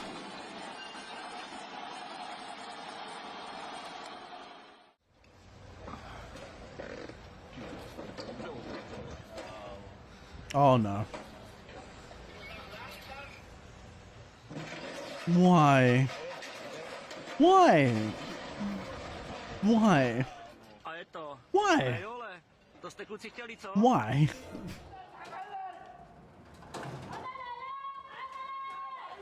Too much load. Turn it off.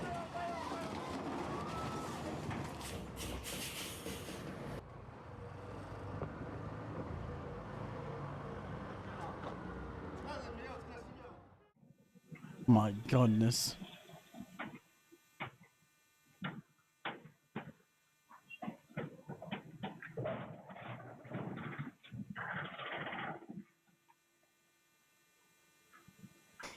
Oh my god, no more.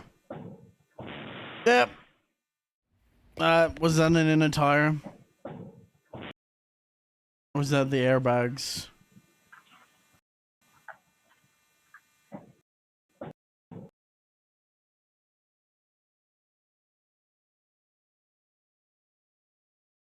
It could have either been an airbag, or it could have been the inner tire.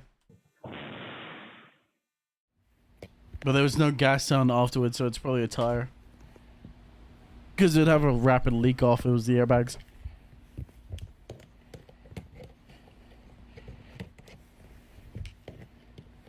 The cat says, no, it's my plug!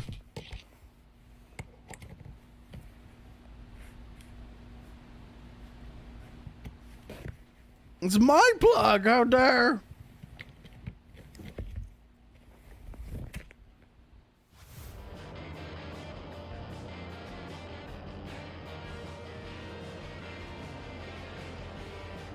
The cow's not here to fuck around, man. Cow wants to smoke.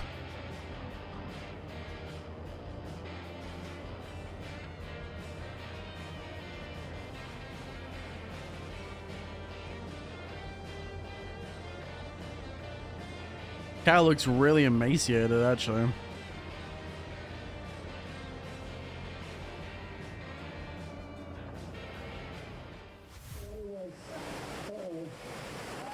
Immediately lost it.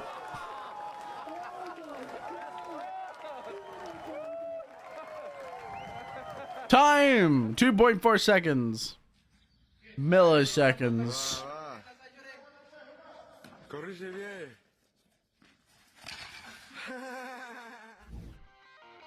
Bro, that laugh was worse than mine.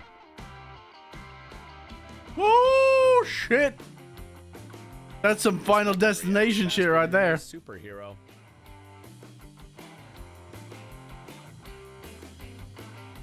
Those logs were out for assassination. Oh, you dumbasses.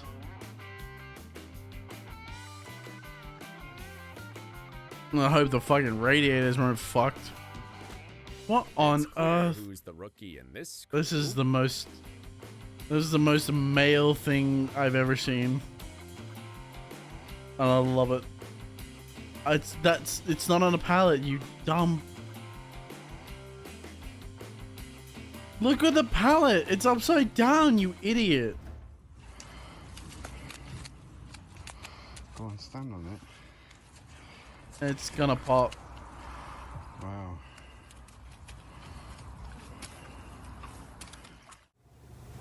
Oh no? I'm surprised I was expecting you to put a foot through it. But the water broke on the other side.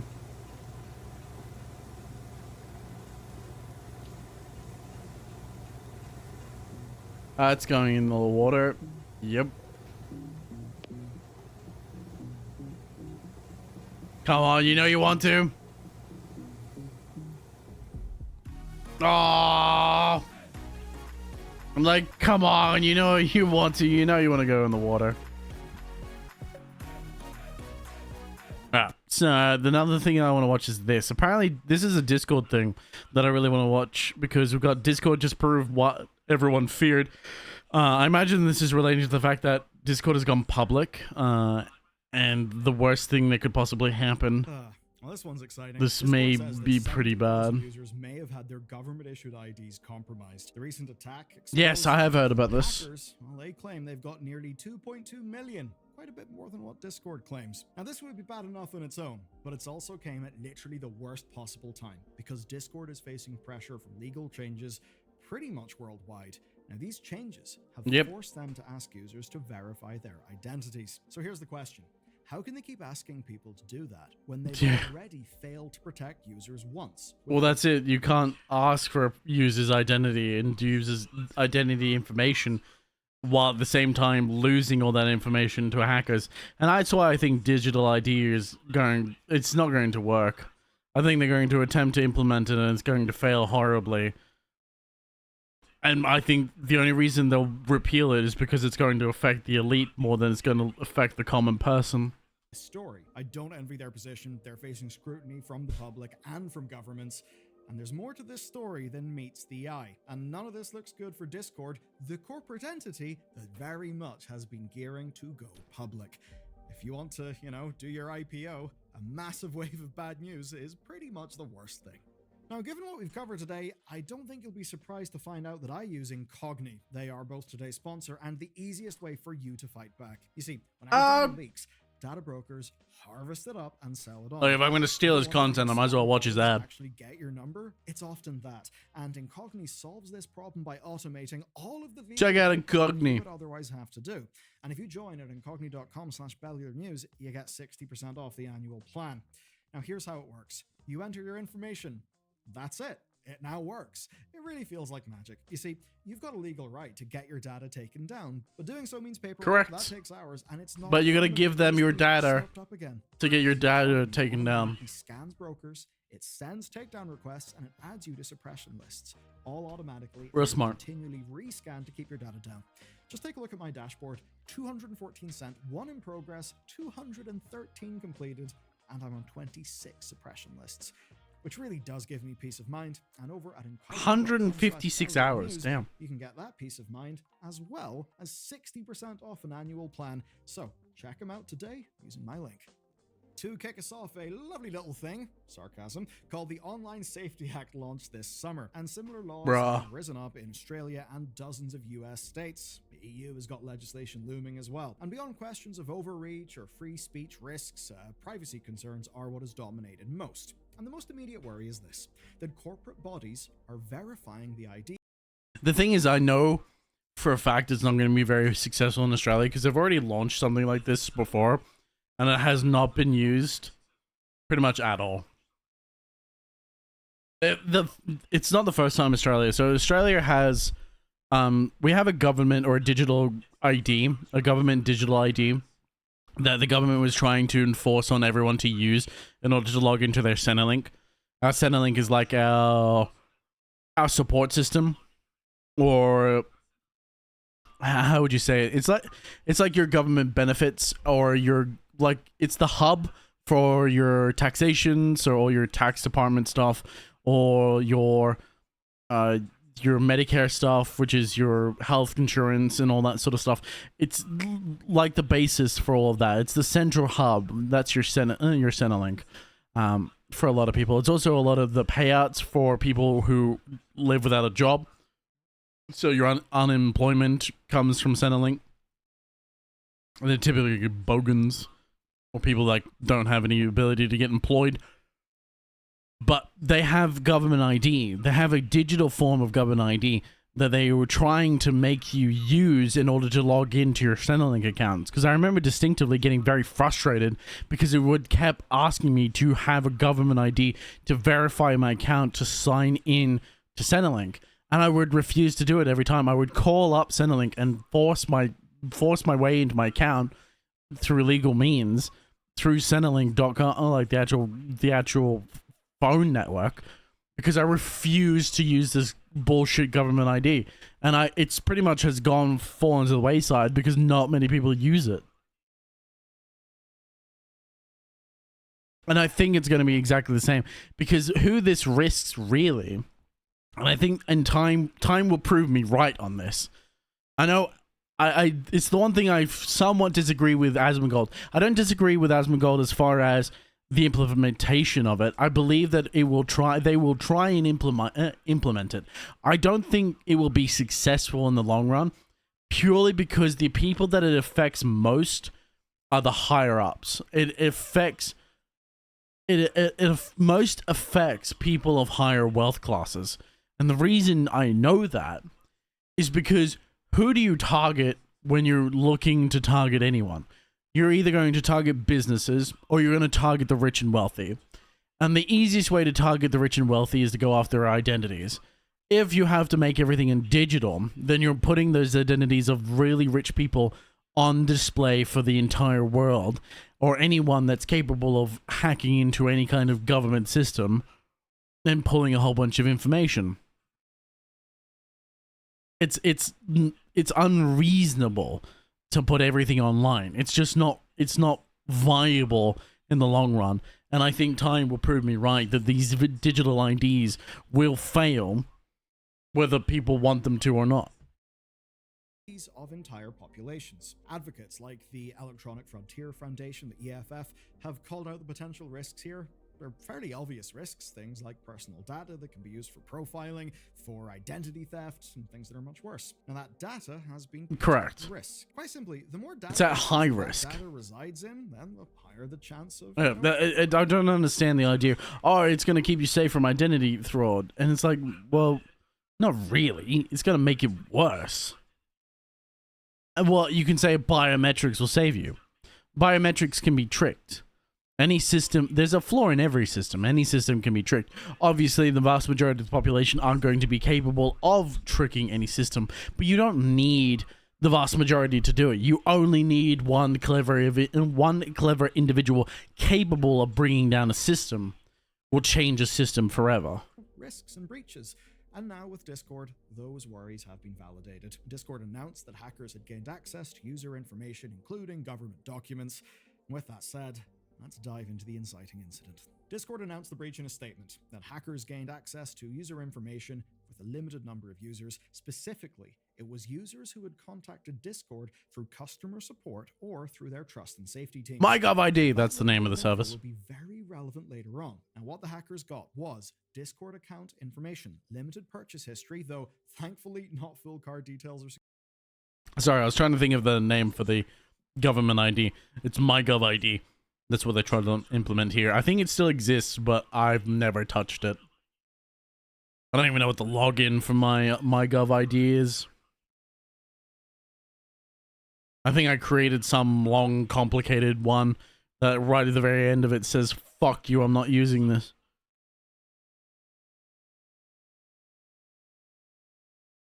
Name just, yeah, it's like so much information easily stolen because of unprotected servers. IP addresses, they got chat histories with agents. Hopefully none of you DGens were engaging in a little bit of ERP with the support agents. And then of course, yes, the most important thing, the government ID images. Now, that's the biggest problem. The IDs read as follows, quote, the unauthorized party also gained access to a small number of government ID images. I don't believe it. Licenses and passports. These came from users. I don't believe Discord, to be honest. If your ID may have been accessed, that will be specified in an email you receive. So, this was Discord's starting point. It's very much not the end of the story, though, because the hackers rarely ever is. Their own claims. They provided proof of their identity to independent sources, and their number is a little bit higher, nearly 2.2 million photos. Yeah, I've seen this. Compromised to a total of 1.5 terabytes of data. I haven't seen it on Twitter, but I did see it in other videos. Government ID documents. And for Discord, the worst possible scenario. Now, Discord immediately refuted this. They told The Verge that they've identified 70,000 users who may have had documents compromised, and all of them had been contacted. As for the two, in other words, they're the ones that they found. They say that is simply part of a plan to extort them, to basically inflate the perception of damage. But regardless of numbers, here's, I think, what actually matters. How could this happen when Discord promised that their new legally compliant ID verification system was not storing photos? Because in the I know, right? How do you steal a piece of information that's apparently not meant to be kept on file? Well, obviously they kept it on file because that's what they have to do. They just don't tell the public that. In the mind of most consumers, they heard your photo will not be stored. And now what do we see? apparently 1.5 terabytes of your photos that had been stored. Yep. To explain this, we need to do some details. This seriously is important, so yeah, strap in, let's go. Now, Discord's trial for age verification in the UK and Australia works through service providers, basically third-party companies like KID. The worst possible.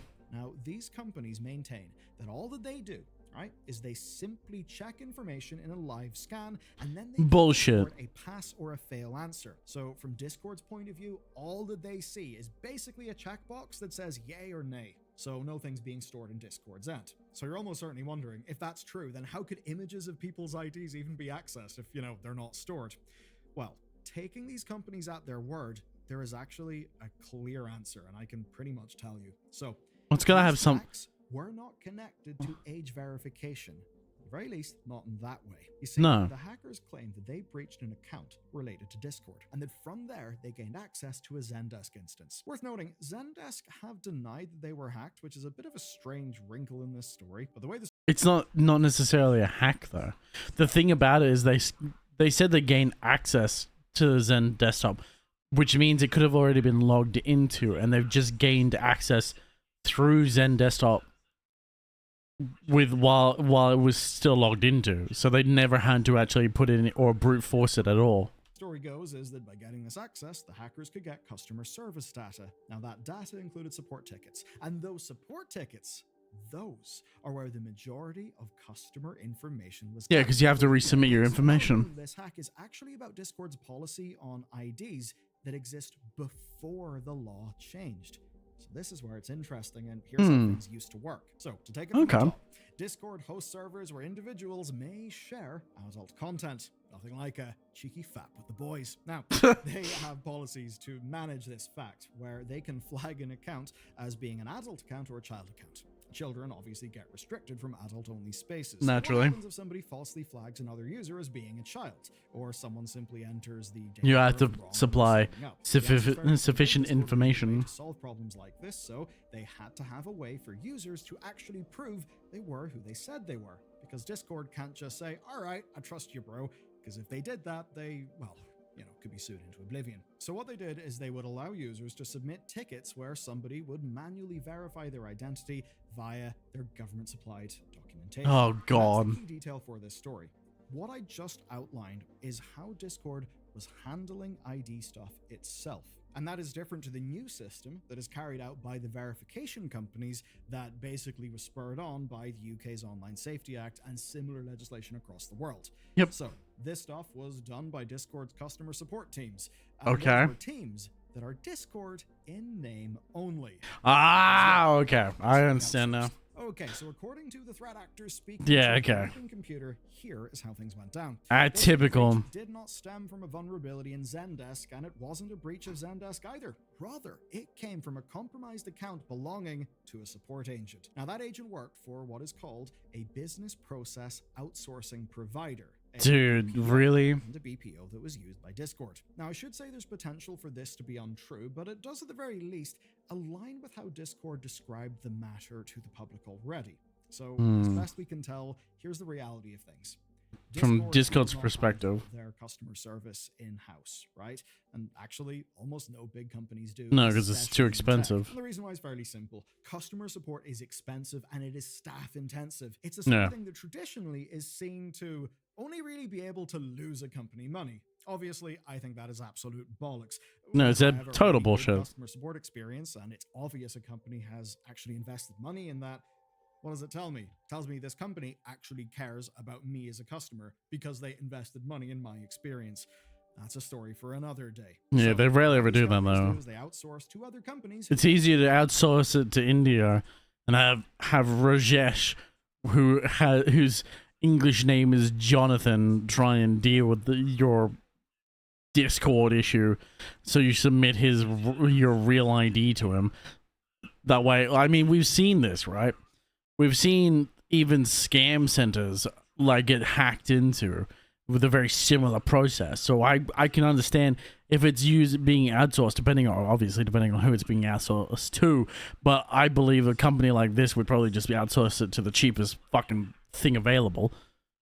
Like they're not after quality of service, they're only after the effectiveness of service and making sure they're not losing money on it. So outsourcing it to some Indian country, or outsourcing it to India or some company stationed in Europe is going to be cheaper than stationing a company in America.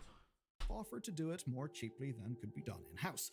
And often that's because they're in like Vietnam, India, Egypt. Yeah, so many examples, just places with lower standards of living or lower wages. So basically it's a game of getting as many warm bodies as possible for as little money as is possible.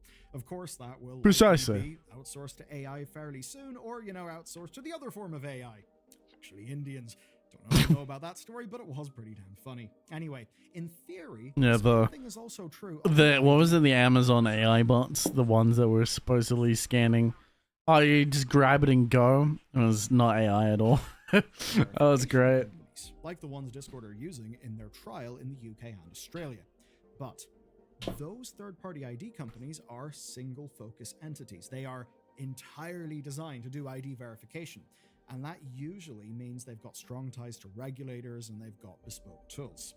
Now, for customer support, on the worst instance, all you need is someone cheap who can answer emails in line with a guidebook. And in a case like this, where the plan was to extort a financial ransom from Discord, that can obviously be counterproductive. If the third party doesn't have enough security, then Discord is exposed. And if individuals involved in that company are susceptible to bribes or hacks of their own, Discord is also exposed. Now, this also limits how much control there is over a policy even being followed. And we actually know this because Discord's own policies say that this should never have been able to happen. Of course not. It should be impossible because they're... Yeah, but it's only on Discord's end, not their not on their outsourcing end. So they can classify it as not their fault, even though it is majorly their fault because they outsourced it to a different company, and it's their responsibility that this hadn't happened. This is just like a clear lack of security issues or security measures of any. Oh my god, my words are losing me. I've lost my train of thought because my words just wouldn't come out. For an age verification appeal, we will delete it within 60 days after the age appeal ticket is closed. I never believe that, by the way. I never ever believe this. They tell you that you delete their information. Like, there's no way they delete information. I just don't believe it. Because while it's their policy and it may be by government mandate, they're not going to delete it because they want to hold on to this bitch as long as possible. And the possibility of selling it for good money is way too high. Obviously, they can't sell every piece of your information, but they can sell quite a bit of it. Now, information is power and money. If this story is true, because when you read those words from Discord and you see the word "we," you tend to think that actually means Discord themselves. Obviously, it does not. So you stink, Mark. Fuck you, Kyle. I already have showered. I showered before stream, bitch. Because they're kind of off hands as far as the main company, in this case Discord, would be concerned. And that means that breaches of policy just will happen. Stuff will slip through the cracks. There will be bad habits that never get caught. And what this reveals is something that you really, really should know. Whenever you look at policy things like this, basically that policy is mostly relevant after it's been violated. Because ultimately, like, the test of the system is, well, to break its rules. Tested by shit going wrong. So the key thing here, the test of any system is to break the rules. If you can break the rules so abundantly and so to such an extreme that the rule doesn't matter, then does the rule truly exist at all? Is that none of this, removes fault from Discord. Even if they say it was an outsourcing company and oh no, we've cancelled our contract. Yeah, they're gonna try and displace the blame upon something else. But the problem is, you hired the company. You outsource this important matter to a separate company. It is fundamentally Discord's problem that they did this.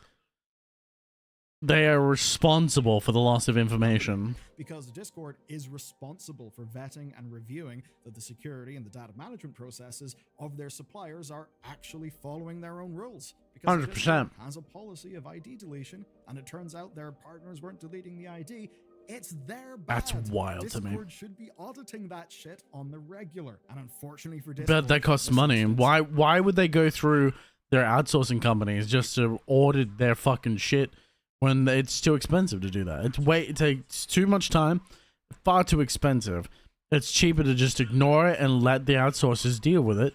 And they can sit back with their hands behind their heads and worry about making fucking Discord banner backgrounds or icon fucking colorings and who knows what else. So a whole bunch of Discord Nitro bullshit that you never use anyway.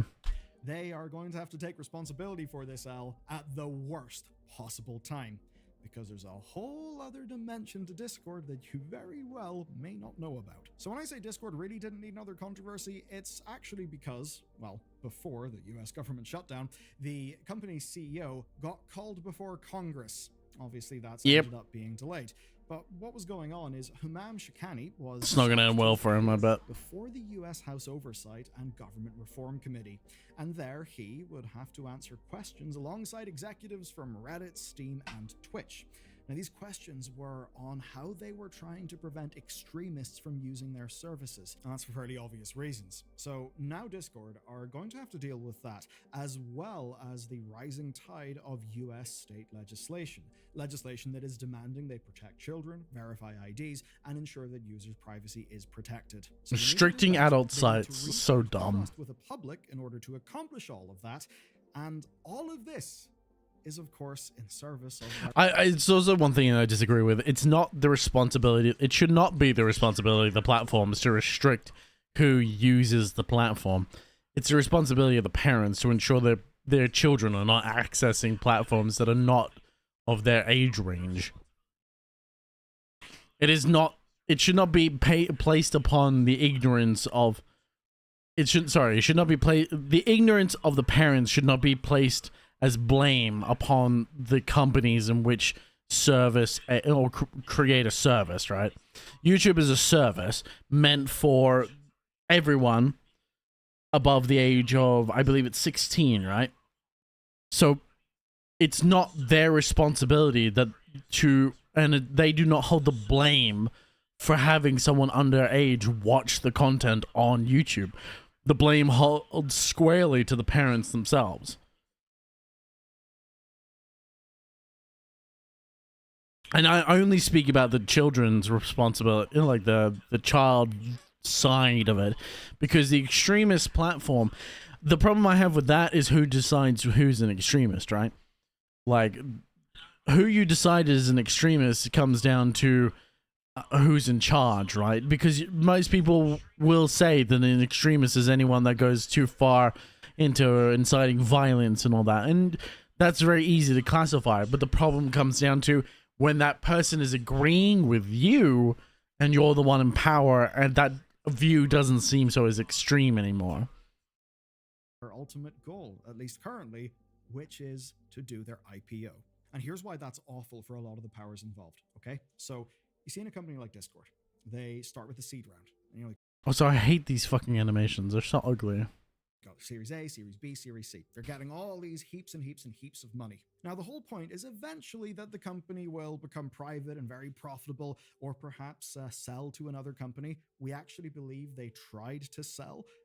That was like earlier on a few years ago. Or, of course, to go public. Because whenever the company goes public, well, you know, those shares are sold. And what that means is that their initial investors, and, you know, anyone else throughout all the different series of investment, they finally get their big payday.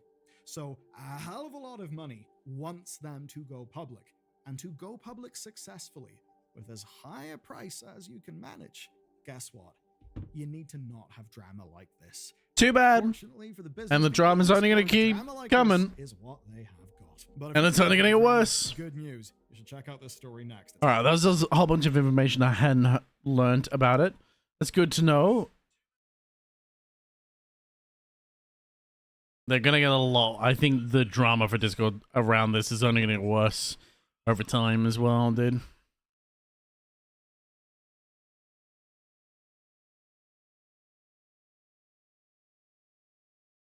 Oh, yeah. The Xbox players, dude. They're getting fucked over so bad. Oh, actually, I watched a short before stream that was talking about the devs consoles. What the fuck is that shield? There's a the dev consoles for development teams for the Xbox, or the new upcoming Xbox. Apparently, is going to be increased by like $500 or something, and a lot of developers are complaining. Naturally so, because it's gone up by $500. Because I think it's gone from $1,500 to $2,000, if I remember correctly. Just to correct myself. So it's way $500 is a big difference, particularly when it's only for a console that may only last 4 to 5 years at most. Like it's a lot of money. I don't understand what Xbox is doing. It's almost like they're trying to actively kill the game side of their company. They are trying to drive the nail of the coffin that is Xbox into the ground to ensure that it never comes back.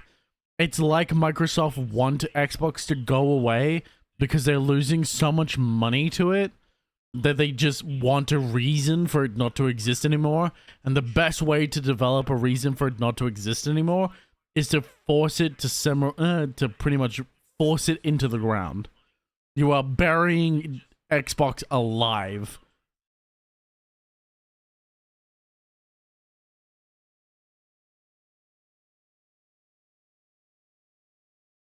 Like I was trying to think of a reason. The easiest reason is reason, bro. My jaw's been acting up today, really badly actually. For anyone that's unaware, I have TMJ, which means I have like muscle problems on the left hand side of my jaw, so I struggle to speak sometimes. And I struggle with my words much more than I should. Anyway, my point is, every decision that has been being made by Xbox, it doesn't feel like it's being made by Xbox, if that makes any sense. It feels like it's being made by Microsoft, and Xbox is taking the brunt of it, because nothing makes any sense about their decisions. To release $1,000 Ally console, to release that for $1,000 without the access to Game Pass console edition, doesn't make any sense at all. And the fact that, on top of that, the amount of exclusives that have been released, and by exclusives I mean primarily games that are primarily Xbox based, like Halo and all the standard ones, even though they're no longer primarily exclusives for Xbox. The amount of games that have been released for the Xbox console specifically is or using Xbox IPs is too low. It's way too low comparatively. PlayStation's not doing too much better at the moment either, but at least they've got something. Because they've got Ghost of Yotai now, the most recent one that's released for the PS5. It's more reason to own a PS5 than ever touch an Xbox. And I have not even touched an Xbox One. My brother owns an Xbox One, but I've never had any interest in playing it. The only time I've ever played an Xbox One, or played an Xbox in general, as of late, within the last couple of years, was to play the Elden Ring. No, it wasn't even then. It was when I had no internet to the house. So I had the router to the house when I first moved in 5 years ago. Fuck, it's been that long. 4 or 5 years ago when I first moved in, I didn't have any internet to the house. So I was playing Xbox games because that was the only console I had access to that didn't require much of an internet connection. And that was the last time I ever touched an Xbox. Since then, I've only ever played on my PS4 or PS5. And even then, nowadays, I don't even touch the PS5 sits over there and rots. The next time I'll probably touch the PS5 is when we go back to playing either Sekiro or to playing FF16, sorry. because that's sitting on. I have the physical edition for FS16 actually sitting in the drive for the PlayStation 5 because I just don't play it anymore. I just don't even touch the console. When your bro decides to main healer. What the fuck? Die. What the fuck did I just watch? Oh my god. What the fuck did I just watch? Oh, it was great though.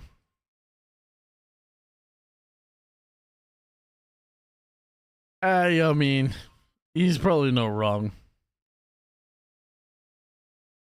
An interesting god-worshipping incremental upgrades game. Cult of the Yellow King.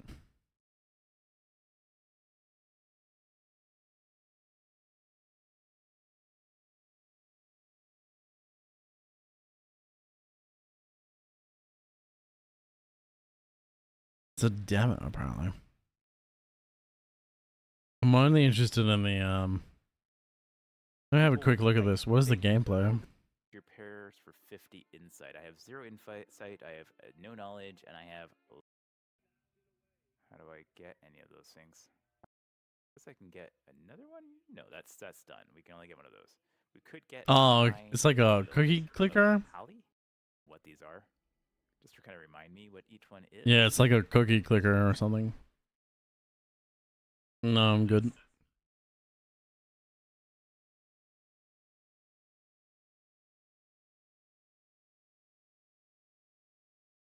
Guidance is not subtle in D&D. Very true. Custom estates. This is 2 months ago. That's a fucked Axel if I've ever seen one. Performative male problem. What's up, funky frog bait? Tickets are on sale right now for my upcoming live show. That's right, it's that time in every YouTuber's career when they start to think for some reason having a following online means they're qualified to do stand-up. Not me though. I'm doing it in a self-aware way. Come see the face behind the frog at the Regent Theater in downtown LA. That kind of scares me more. Link in the description to get your ticket before they're gone. The performative male, camouflage creep of the concrete jungle. You might have spotted these specimens at your local coffee shop. What the fuck? As they pretend to peruse feminist literature. With their labubu securely carabined to their oversized thrifted shorts, they cheat out towards an unwitting audience of a meet-cute rom-com. Bro is reading the... Bro is reading a guidance book, man. That looks like a D&D book. It's like the most classical magic fucking tome. Missing its leading lady. Desperate for attention, these pathetic poses.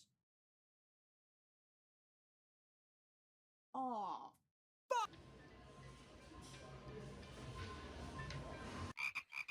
What the fuck am I watching? Is going. Audio is good. Testing, testing. Okay. Time to perform.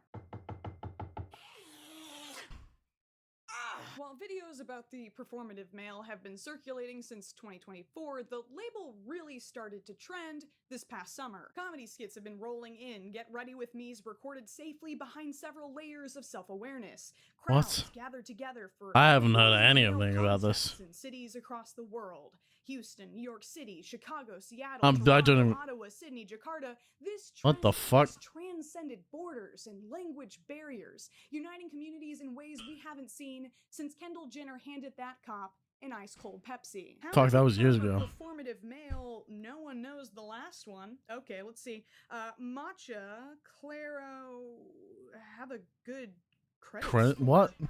Oh, this is an ad. You know, online discourse is at peak freshness when a paralegal over at Consumer Justice has a great idea for a video. Only the newest news and trendiest topics on this Exactly. Precisely. media outlets have caught up to this conversation before me, indicating that it might not be just another set of jangling keys holding our collective attention for a week, but a term that's steadily entrenching itself into our vocabulary. Really? This is literally the first time I've ever heard about it. When was this? Oh, fuck. I've got a keyboard that has G1 keys, and I always press the G1.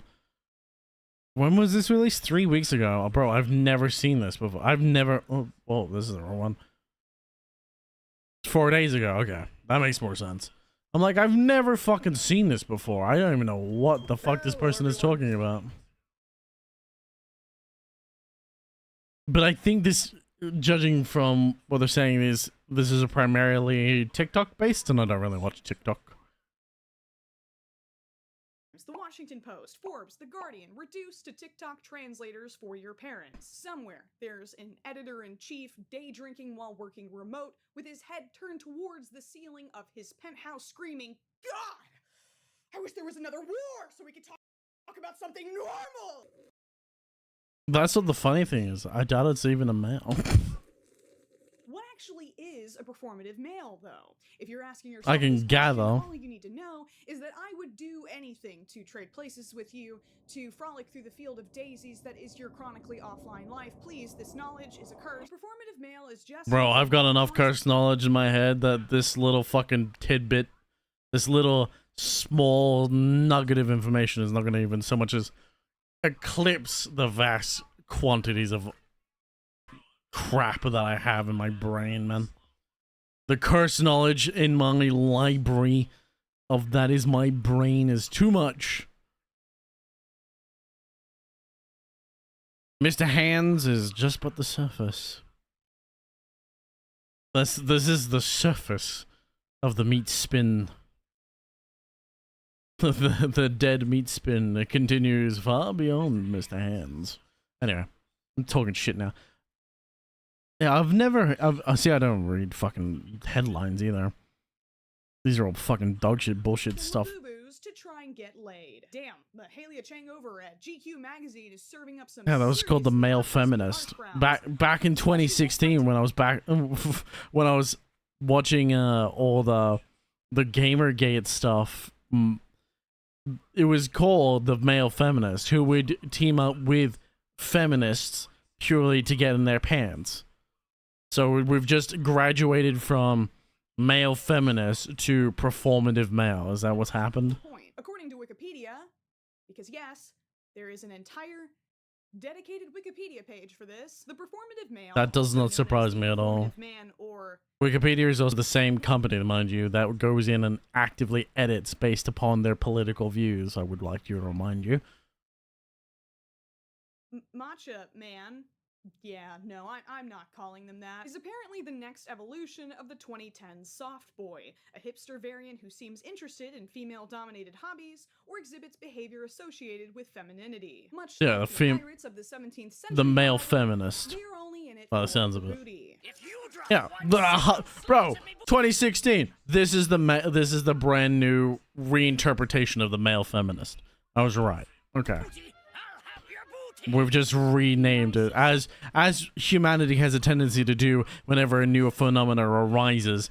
It's not necessarily a new phenomenon. It's just a reclassification of a term that has always existed or has existed previously and is just being, like I said, reclassified. Somebody made a dedicated Wikipedia page for me for the benefit of the general public, of course. I've been doing some intense field research about this performative male phenomenon, which is what we in the biz call looking at my phone on the toilet until I can't feel my legs anymore. According to the data I collected, traits associated with being a performative male include having a mustache, having a letterboxd account, consuming matcha in any form, choosing milk alternatives, carrying a tote bag, believing in astrology, listening to music made by women specifically. Bro.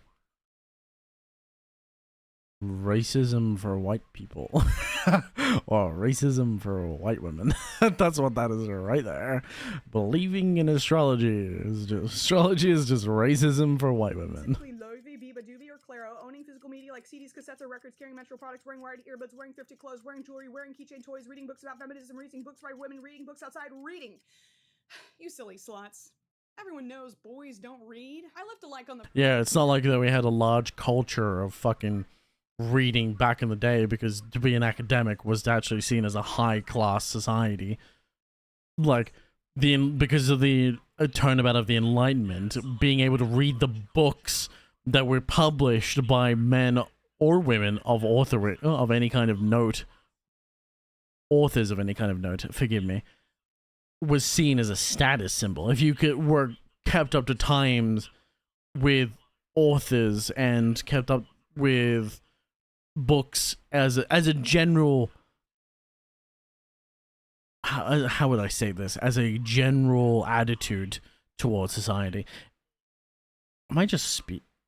That doesn't make any sense, dumbass. It's what am I trying to? I lack the words. What I'm trying to actually say, if I can get to it with any kind of intelligence at the moment. I'm exhausted from today, by the way, if that's not fucking obvious. So the reason I bring it up is back in the day, obviously in the turn of the Enlightenment, society became more and more studied on how the world works because we focused more on attempting to find truth upon or truth in reality rather than trying to war over who is right and who is wrong. That's where discussion comes about, right? We were having mass debates, and debating culture came from the Enlightenment that originated in France. And the coalescence of this was universities, and universities where predominantly men, obviously back in the day, being a patriarchal system, where men were the leaders of academia. And as time has gone on, that has evolved because there are very many brilliant women who can be much smarter than men, statistically. That, while rare, it can absolutely happen. The first one I can always think of is Curie. The Curie who is studied radiology. Wonderful scientist who evolved our understanding of radiation. Sadly, who passed away from said radiation poisoning. Regardless, that's not my point. I just thought I would bring her up because she's cool. But a lot of academia was male focused and still is to a certain extent, but no, I don't feel like it is as much these days as it was back in the early, beginning of the turn of the century, like the 1900s to 2000s, if not like a little bit earlier, like the 1800s to 1900s, and around the turn of the century to the 2000s, we're having the transition towards the women being more and more introduced into academia. Obviously it progressed more than that. Like, it was, the progression happened before the turn of the century, but it feels like it really exploded after the turn of the century. But this is my understanding. Feel free to correct me if I'm wrong. I'm kind of flying by the seat of my pants by what I understand of history and what I can remember of history in my tired brain state. But as time has gone on, I think academia has become more female-focused than male-focused, which is why I think a lot of men these days don't even progress on to universities anymore, as proven by statistics, because the amount of men graduating from universities comparatively to women graduating universities is not as comparable as it used to be, because men learn differently from women. But you can teach women very easily, because of the temperament that the average woman has is a lot easier to learn. It's a lot easier to teach them, and it's much easier for them to learn. How do I know that? I used to be a teacher. Women are very easy to teach. Men are very difficult to teach because they are very both rambunctious and always requiring respect. Even from children, young boys require a high level of respect in order for them to even so much as to acknowledge your existence with any kind of admirability to make them listen to you. Young boys are the worst at that, and the only way you can ever get them to listen to you and actually take into what you're saying is to get them to respect you of high enough class that they will drop everything to listen to you.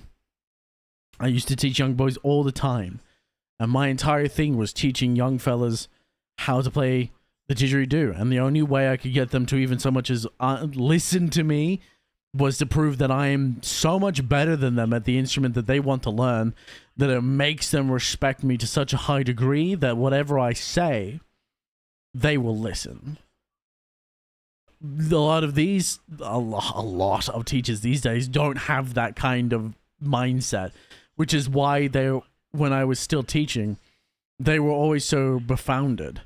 I know this YouTuber, I was going to say VTuber out of habit. Yeah. I, as a teacher, would always, how would I say this, was always admired for my ability to get these young and older boys getting to listen to me, because of the fact that they could never get these fellas to listen. And the reason why they could never get them to listen is quite simple. The fellas just didn't respect them. Because you can't expect respect. And a lot of teachers these days expect you to respect them.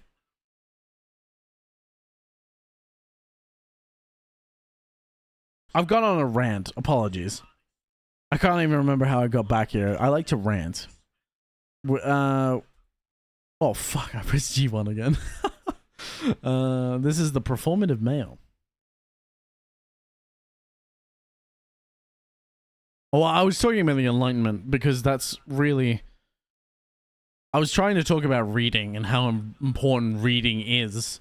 And the fact that reading has been classified as, as something of a negative... carrying menstrual products. Yeah, so we're talking about the performative male, and it's very apparently it's performative to be reading books, when back in the day reading academia was probably the highest thing you could do as a class standard, from a high class standard. Respect is earned, not given. If a teacher is going to be rude and disrespectful because they are entitled to it, then womp womp, not gonna respect you. I watched this video when making tacos last night. Oh, yeah. I literally just found this on my homepage. So I went, what is this? And then I clicked on it. Well, that's it. Respect is earned. And I circled back around to it because reading being such a high part of academia, the fact that it's now seen as a negative part, and I think that comes down to the fact as men are much more difficult to teach these days because of the fact that a lot of people are expected to be respectful when men do not operate on the fact that you were just given respect from birth. You must earn respect, and if you do not earn the respect of these young men, they will not listen to you. And the only ones that will listen to you are the ones of a more feminine temperament, I guess, would be the way that you could put it if you were being how would you say it, performative. It's more of it depends on the type of person, really. I don't even think it's a male female thing. I think it's entirely individually based. It's an individual personality thing rather than a male female. This performative male thing is hurting people who actually are like this, since it makes people want to do it, and then will complain about men aren't doing it anymore when they did it themselves. What? That's alright. I'm gonna watch the video, so I'm sure I'll understand. You silly sluts. Thank you, though. Everyone knows boys Thank you, my love. read. I left a like on the first few performative male videos I scrolled through. I got the joke, but by the 4th, 5th, and 6th, something started to feel off. Like when you suddenly realize there's a pebble in your shoe. It's probably nothing. I tired, brain still not fully awake yet. My brain is tired because I've already worked 8 hours today and have gone and my brain, I can feel it melting out of my skull. I'm actually surprised I can continue putting together a coherent thought. But before we continue, I'd like to take a second to talk about today's sponsor, Odoo. In this tiny slice of history between the invention If we're gonna steal her content, we might as well watch her out. Creating a website is crucial to help No, business stand out. With shit. Odoo's website builder, you don't How have did to that know happen? how to code to get started. Simply answer a few What the questions fuck? about your business and use the intuitive drag and drop interface to build a professional portal in just a few clicks. Whether you're a Aw, restaurant man. owner, independent artist, or a YouTuber trying to soft launch their stand-up comedy career, Odoo has a variety of customizable Aw, templates to suit your man. needs. The best part? Your first site is free for life with unlimited hosting, support, and a custom domain. That's right, when your grandchild introduces you to their polycule of performative AI boyfriends and your last youthful hair follicle turns gray, that website you designed with Odoo will still be there for you. Odoo grows with your business, allowing you to add I spilled my applications Coke. as you expand. Click the link in my description to learn more and try Odoo today. So this is it. This is Motherfucker, my dude. shoe to try to figure out why What? such a silly trend is bothering me so much. Oh, a lot of these TikToks are formatted in the exact same way. A clueless performative male minding his own performative business while filmed from afar, usually at a cafe. Please, buying your latte at a cafe? I only make mine at home with matcha fresh from the green-dusted bosom of the motherland, a house in the heart of Kyoto owned by a blind 90-year-old woman. She only sells to locals, so you either have to have a friend on the inside or hazard a potentially problematic impression. Her other senses are heightened, so you really gotta commit.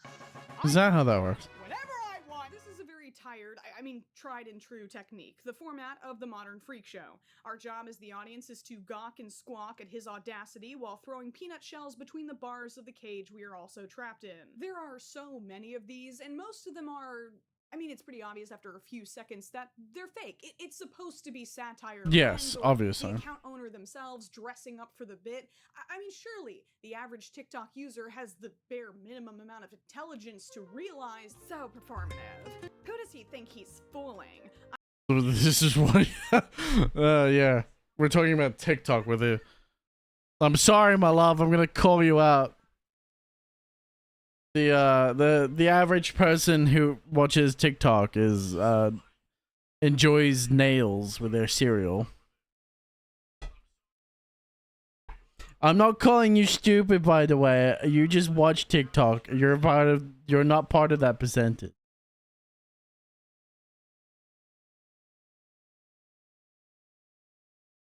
Enjoys what? You're enjoying nails with your cereal? Actually, that's not true.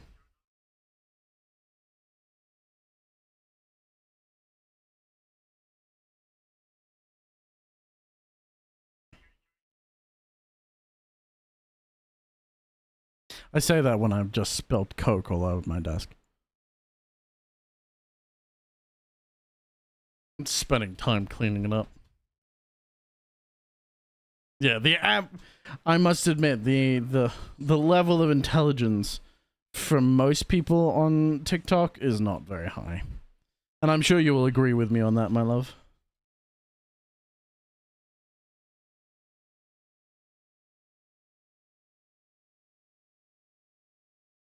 I feel bad. I feel like I just, you know.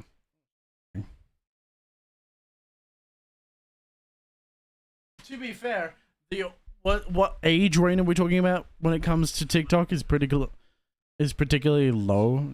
It's like there's a lot of kids on the fucking TikTok, so, and a lot of people that are like this idiot. So irritated. Who actually reads books outside? Imagine him Lots of people. first time trying to find the page he's lost in his book with the labubus on his bag that his girlfriend. Hopefully that's the case, but I fear it's performative. Whether or not the videos are real is less important to me than the amount of people who see. A lot of people on TikTok have short attention spans, but not dumb. The ones who are dumb are either on it from a really young age or weren't spot to begin with. Well, that was kind of my point. My point is that the most people that comment stuff like this are attempting to act more intelligent than they are.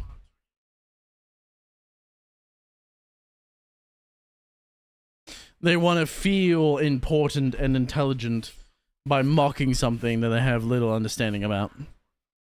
Very comfortable with the But we all idea do that they to a are certain level. surveilling each other in a a surveillance state seems like a little bit of a roll-up beanie on a roll-up beanie, don't you think? Zoe Hecht over at Teen Vogue says, living in Los Angeles, I see performative males everywhere. The whole appearance, from the clothes to the accessories, is what makes the performative male easily identifiable. Huh. You see, I thought we How were did you calling out do men that? for being How did you do that, bro? They're trying to prove something they don't need to prove. How did you manage to put the R before the P in both proves? That's actually impressive.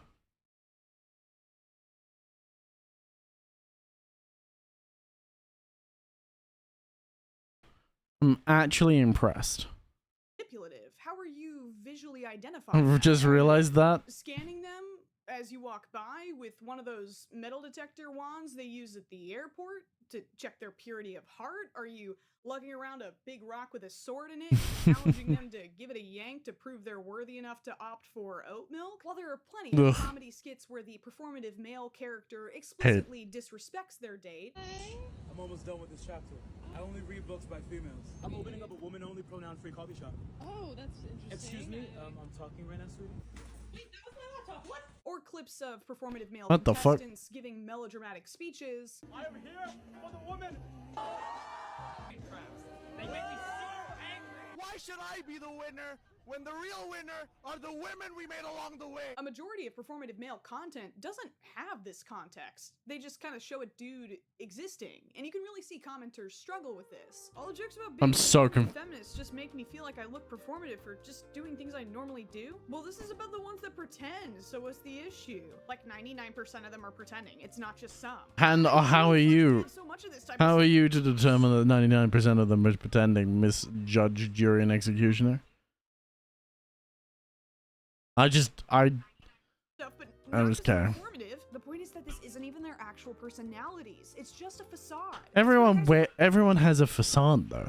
I think the part of the problem is that obviously it's played up to a certain extent, but everyone wears a facade. Everyone has a mask they wear when they enter in society. You know, the very rarely and very far between do people enter into society with their full unbroken face. Usually people wear a mask when entering into society in order to protect themselves or to try and blend in or blend into the crowd, I guess would be the best terminology English I'm looking for. Pretend to be into these things just to get interest from girls. Obviously, because most men don't get interest from girls. The average guy is not meeting your criteria because your criteria is so high. Correction. The perspective for most men is that the criteria for women is so high that they don't even believe they can have so much of a chance at getting recognized by the average woman. And I'm like, it's a dumb, or don't get me wrong, it's a very dumb way of thinking, but it's true. And that's probably because the majority of these people are chronically online. And barely possess the social skills to talk to another living person, pardon me, let alone the ability to hold a conversation in a general context. And the ones that do have their quirks, quote unquote, on their sleeves, believing it's what makes them unique, but in actuality it just makes you look, how shall we say this in a polite way,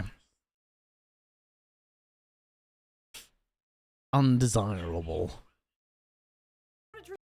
It's like a performative man so bad because I love that style, but then people will just call There's a difference between having quirks and being quirky. Everybody has quirks. These men typically act quirky. People will be able to tell. Yeah, but how are we Believe that's what makes them interesting. vibes, bro? Great job, guys. Y'all get full I'm credit off on a this rant week's that's not discussion even for related to assignment. this. One post, one response. You did it. You can see where the confusion is happening. The conversation has drifted from the performance itself to the props. And since there's Obviously. nothing inherently wrong with the props, everything gets very arbitrary. This is a silly example. Welcome to society. Everything is arbitrary. These people are not looking for... They're not actually looking to make any valid criticisms of others. They're looking for another pony in which they can throw their dart at and make themselves feel better about. But look at this caption. POV, you realize you're a performative male. That sentence is almost an oxymoron, isn't it? If you realize you're performing, you weren't consciously performing in the first place. There's something really interesting that was said by the winner of the Seattle Performative Male Contest. So how do you feel about the competition? Like the other people? Yeah. I don't know. See, everyone else here is being performative. This is me. This is you. This is the real me, he says, while looking like everyone else there. But how do we know that? And what's the difference? How to spot a performative male out in the wild. How to spot a performative male? Look for a tote bag. If you see a man with a matcha latte, run. At what point are we just policing I must also say, I don't understand the obsession with matcha. It tastes like dirt and it tastes like ass. I don't like it. I don't enjoy matcha in the slightest. It's probably one of these acquired tastes for most people. But it's far too earthy for me. It's like eating kale, right? Kale is not the greatest food because it tastes like you're eating grass. And I am not a herbivore. I may be an omnivore, but I prefer meat over fucking eating grass. I'll feed it to my cows. Oh wait, the only cows I have are the ones I see out in society every day. Specific aesthetic, trying to suss out the imposter.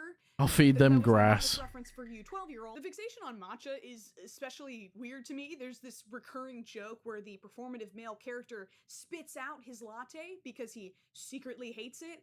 Guys, it's tea. Is it really that crazy to think that a lot of people like tea? We fought wars over that. It also comes down to the fact that it's a very popular thing from Japan that we have assimilated into our culture from somewhere else. Well, from Japan, obviously. From somewhere else. We've assimilated this love of matcha because it comes from that idea of weebism, right? Because weebs have become more and more commonplace, and the obsession with the Japanese culture has also become more commonplace.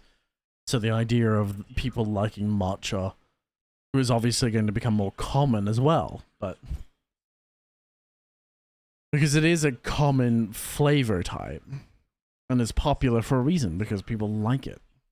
China's been on the hype train since the 7th century? Bro, correct. Emperor Taisong, he's performatively drinking matcha. Guys, stop. I genuinely like the taste. Why people just get a little excited when we realize that we can make money off of something Asian people have been doing for centuries. You know, chai, yoga, etc. Matcha's in right now, but ube is next on the... I mean, we're not the only ones. The Chinese have done it to the English as well.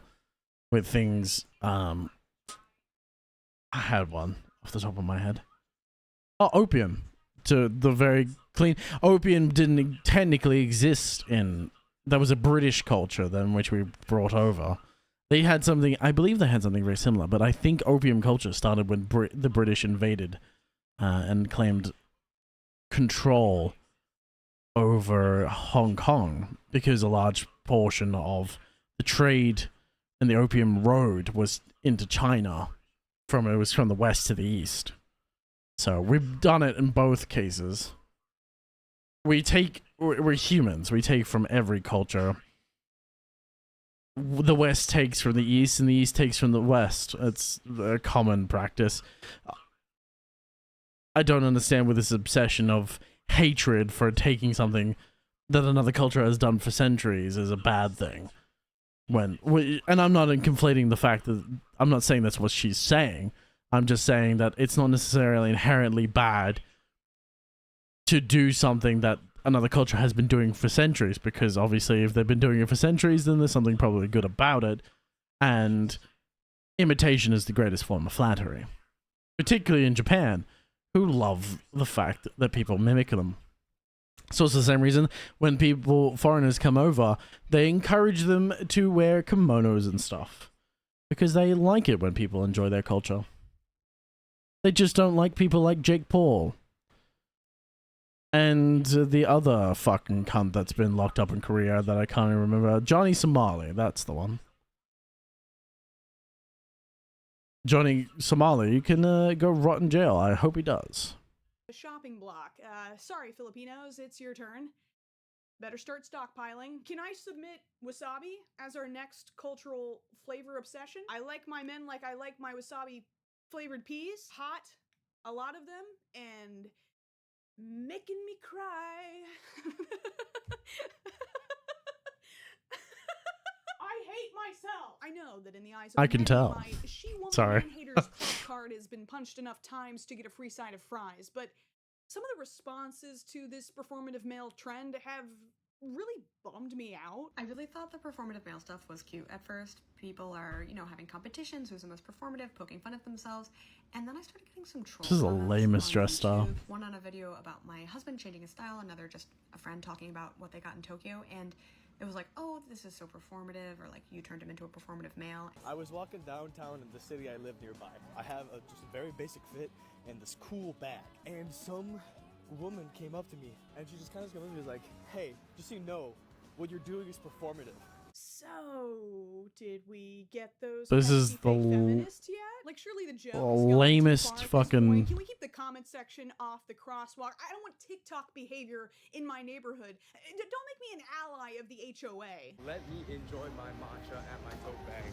I've been doing this since 2020. POV, you're a man I believe in it. public, but then remember it's performative. God forbids a man buy flowers without being called performative. You may think Bro, is it performative if you're standing there reading a newspaper? is that performative? If I'm standing there reading a newspaper, would I be called performative? Even though my dress style is not anything like that dress style in the slightest, but because I'm reading a newspaper, I'm apparently being performative. I've never had a random person come up to me and tell me that. Well, not necessarily that I'm being performative, obviously, because I haven't even heard of the terminology until just now. But I've never had someone approach me randomly to tell me something like this about my general look or outfit. Though, to be fair, I do kind of blend into the background to a certain extent. The only thing that keeps me apart is the fact of my general build and height. being performative by reading on the subway platform. Little do you know, I haven't understood a single page of this book and desperately just want to finish so I can start something new. You can say, well, if they're not being performative, they shouldn't care what people think. But that's not how humans work. Especially young humans. Realizing I can't get a girlfriend, People are so I turn to a stupid. performative guy. You're 15. Worry about how you're gonna perform on that Algebra 2 exam next week. What is that room? Have a few more years until adulthood. Play as much Minecraft as possible. Let me get this straight. The actual performative male can easily discard his disguise and move on. The men who are just being themselves are now suddenly having their intentions interrogated. Everyone else is highly discouraged from completely innocuous and sometimes objectively good behavior. What exactly was the point of all this again? I think we can all To witch hunt because they've run out of targets. As always, when you run out of villains, you have to create villains. So, this is the next line on the chain. And they'll create another one. And they'll create another villain, and another one, and another one, because they have to feel righteous. The thing about people that are on a righteous crusade need to maintain that feeling of righteousness. So, the best way of having that righteous feeling is to create moments of righteousness by defeating enemies in which you also have made up. agree that there's a difference between intent and impact. The intended target of this trend was a misogynistic male manipulator crafting a completely inauthentic persona to trick women into sleeping with him. But as the TikTokification of social commentary dictates, the scope of scrutiny is now widened to include any guy who looks like that, which is still a relatively small percentage of the population because no, Poppy Sowerby of the Times, men by and large are not abandoning macho for matcha. They're mostly listening to Fuck Joe no. Rogan, and they probably think matcha is gay or something. Also, Yeah, he's not wrong there. I bet if I went to one of the guys in the workshop, they probably wouldn't even know what matcha was. Most guys don't even know what matcha is, let alone understand the implications of what it means to drink matcha in society. The reason is, do you know what they drink on a daily basis? They drink instant coffee. They go to their little break room and make themselves a cup of instant coffee. That's what men do. That's what the average mechanic does. He doesn't think about it. He just goes to the break room, makes himself an instant coffee pot, and then goes and drinks his tea while he works. Drinks his coffee while he works. That's what the average man does. The most I have seen the guys in my workshop become political, even so much in the slightest sense, was the assassination of Charlie Kirk. I think that's his name, right? That assassination happened, he essentially became a martyr, because when the guys in my workplace who are not political in the least bit are talking about the assassination attempt and are talking about his political views, I literally watched them gathered around watching his political views and agreeing with him on many statements as well, mind you. You have effectively martyred a man. Why did your parents name you like a delicious pastry? You sound like something I This is why I never agree with political assassinations, because all you do is martyr the cause in which you're attempting to fight against. could buy at my local bakery. You sound like you have a light, flaky crust with a soft yet structured center. You sound like if I presented you to Paul Hollywood, he would look me in the eyes, shake my hand firmly, and say good job in a fatherly tone, at which point I'd probably start crying but also feel strangely aroused. Oh! What were we talking about? What? Lattes. I feel like some of y'all live in a different world than I do, because if we're truly having a performative male epidemic, why are marketing teams still using military terms to get men to practice basic hygiene? Built to clear, build up, and maintain order. Superior grade. Yeah. Defense Based. not for clowns, right? So if you're not a real man that uses an axe, or you're a clown, you can't have this product. Which I think is even funnier. The classic lumberjack act, like the classic lumberjack pose, right? Who for a long period of time was associated in the mid 90s? I think it's the mid 90s, the mid 70s, was associated with being gay because they have the large section of, even Monty Python made the joke of lumberjacks being gay, which I imagine is not. It became a stereotype because it wasn't necessarily wrong.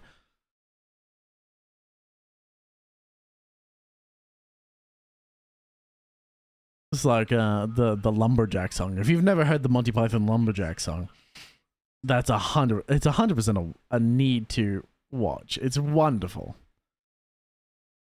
It's ridiculous, stupid, and wonderful. I think that's a little bit earlier than I'm thinking it is. My timeline's probably a bit fucked. Being tired doesn't help that. But I just find it's interesting that it's not for clowns and it's got a picture of a lumberjack when arguably these are men that might dress up in drag for the joy of it. Masculinity is entirely based upon appearances and stoicism, really. Real man that uses an axe, or you're a clown, can't have this product. Bloody knuckles. Don't worry, brother. It's Hand palm. put things on your hands. Hand bomb. Rubber is tactical. Rainforest rapids. There are dangerous rapids, so it's not just enjoying the rainforest because it's beautiful, but there are dangerous rapids. Dr. When I Squatch. tactically apply my whiskey-scented skin defense with gunmetal packaging on my bloody knuckles. Me when I return to the control center for military simulations. Hell yeah, brother. Me whenever I maneuver to the bathroom to unload cargo. Hell yeah, brother. Sweep of my six. Ellie Bramley over at The Guardian says, quote, all of this posturing has one end goal, to look good in the eyes of progressive women. But walk with me for a second. Actually, you're gonna need to sit down for this one. What if I said, so what? There is a bitter part of me that has enjoyed this performative male trend because in a lot of ways it feels like revenge. After all, isn't this just the gender-bent version of, check out that chick wearing a Nirvana shirt, bet she can't name 5 songs, up top. Is she a pick-me? Is she a cool girl? Either way, her enjoyment of basic mainstream activities like watching sports, reading science fiction, and listening to alternative rock is constantly measured against an unbalanced scale of authenticity and fuckability. Her value derived from her proximity to masculine interests, as long as she's smart enough to stay out of the way and look sexy doing it. Welcome to womanhood. It's spelled H-E-double-L for some reason. Check. Yeah, exactly. And this is the femboy version of the tomboy, right? Is that what we're getting at here? Just to simplify the thought into words. I mean, it's the indulgent in female activities as a male, while the tomboy is indulging in male activities as a woman. But like, I guess I'm so upset I didn't get to go to any haunted horror nights this year. Outs at 7:30 a.m. and there's a surprise resort fee. Go yourself. But I want to counter that feeling with another perspective. Isn't it a positive thing that there's incentive for men to take women's interests and values into account if they want to reproduce? You know, as opposed to most of human history? Isn't it? What I find most ironic about it is that a large percentage of these progressive women look for conservative values in a man. They look for traditional conservative values in a man, and then are upset when he is traditional. Then he doesn't agree with their views because he's possibly conservative because of the traditional values. I keep seeing videos of people going into ones, and I usually go to, and I'm so jealous. Then maybe you should stop watching them, my love. A sign of some I'm not saying that seriously, by the way. Don't take that seriously. Social pressure at all to engage with media made by women. You and I her understand. dad can't just play The Price is Right for her pussy anymore. You gotta like treat her like a person or something. There's a quote from Kurt Vonnegut. I mean, that just comes down to everyone, though. You should treat everyone like a person. I think we're both parties stereotype everyone, and by parties I mean both men and women stereotype the other, regardless. I still think the harshest critics of men are men, and the harshest critics of women are women, in most cases. Or even then, that's not even true sometimes. Sometimes the harshest critics of men are women who have an idealized version of masculinity in which they force upon the male, or the men. Because you gotta, the tradition, okay. If I take it from my perspective, when growing up, right, and watching a lot of older movies, you actually see a larger lean towards the female power in the house coming from a household. And a large section of men's choices come from appeasing the woman in his house, being his wife. So it becomes over time more matriarchal than people actually think. While externally it's very patriarchal with the case of how men may act, those who have a requirement or a duty to act upon behalf of their partner often end up in a more matriarchal situation, because a woman has the final say in many things, because you're wanting to appease the party that is no longer the party that you do not have quote unquote control with. Now, is that the case with every household? Absolutely not. But that's just from a stepped back generalization perspective, I guess what to say. From my personal perspective of how I've seen households, older households, been even in real life, with my grandfather being an example of that, where my grandfather, while being the stoic masculine type who always seemed externally to have the final say in things, you would always hear my nan giving him the whispers in the ears before he made any decision. She would often whisper into his ear before he made a decision, and then would proclaim it as his own. And it's not necessarily the fact that she doesn't want to claim it out loud. It's more of they're acting as a partnership, but it essentially is a matriarchal. You can see how it's more matriarchal. Anyway, I've gone on a tangent again. In his book, I have a problem with doing tangents and stuff. Book club last year. A lot of what I say is talking shit too. So I about do what they apologize, but pretend to be. Some I let men my are brain pretending just to be wander sometimes. well-dressed, well-read feminists. Oh no, that's so much worse than the alternative, which is them not doing any of that. If the performative male trend causes even one insufferable asshole to not buy bell hooks to impress his hinge date, in my opinion, that's a net loss. Who knows? He might actually end up reading it. The timing of this is really weird, right? In a Very period unlikely. of massive conservative regression pushing back against scientific consensus and academic institutions, a trend like this feels like a psyop to shame men back into line, to keep them uneducated and unempathetic. A poll from NBC paints a very different picture than that painted by Poppy Seed Sourdough of the Times. What we found was a major gender gap among Gen Z. We talk about a gender gap.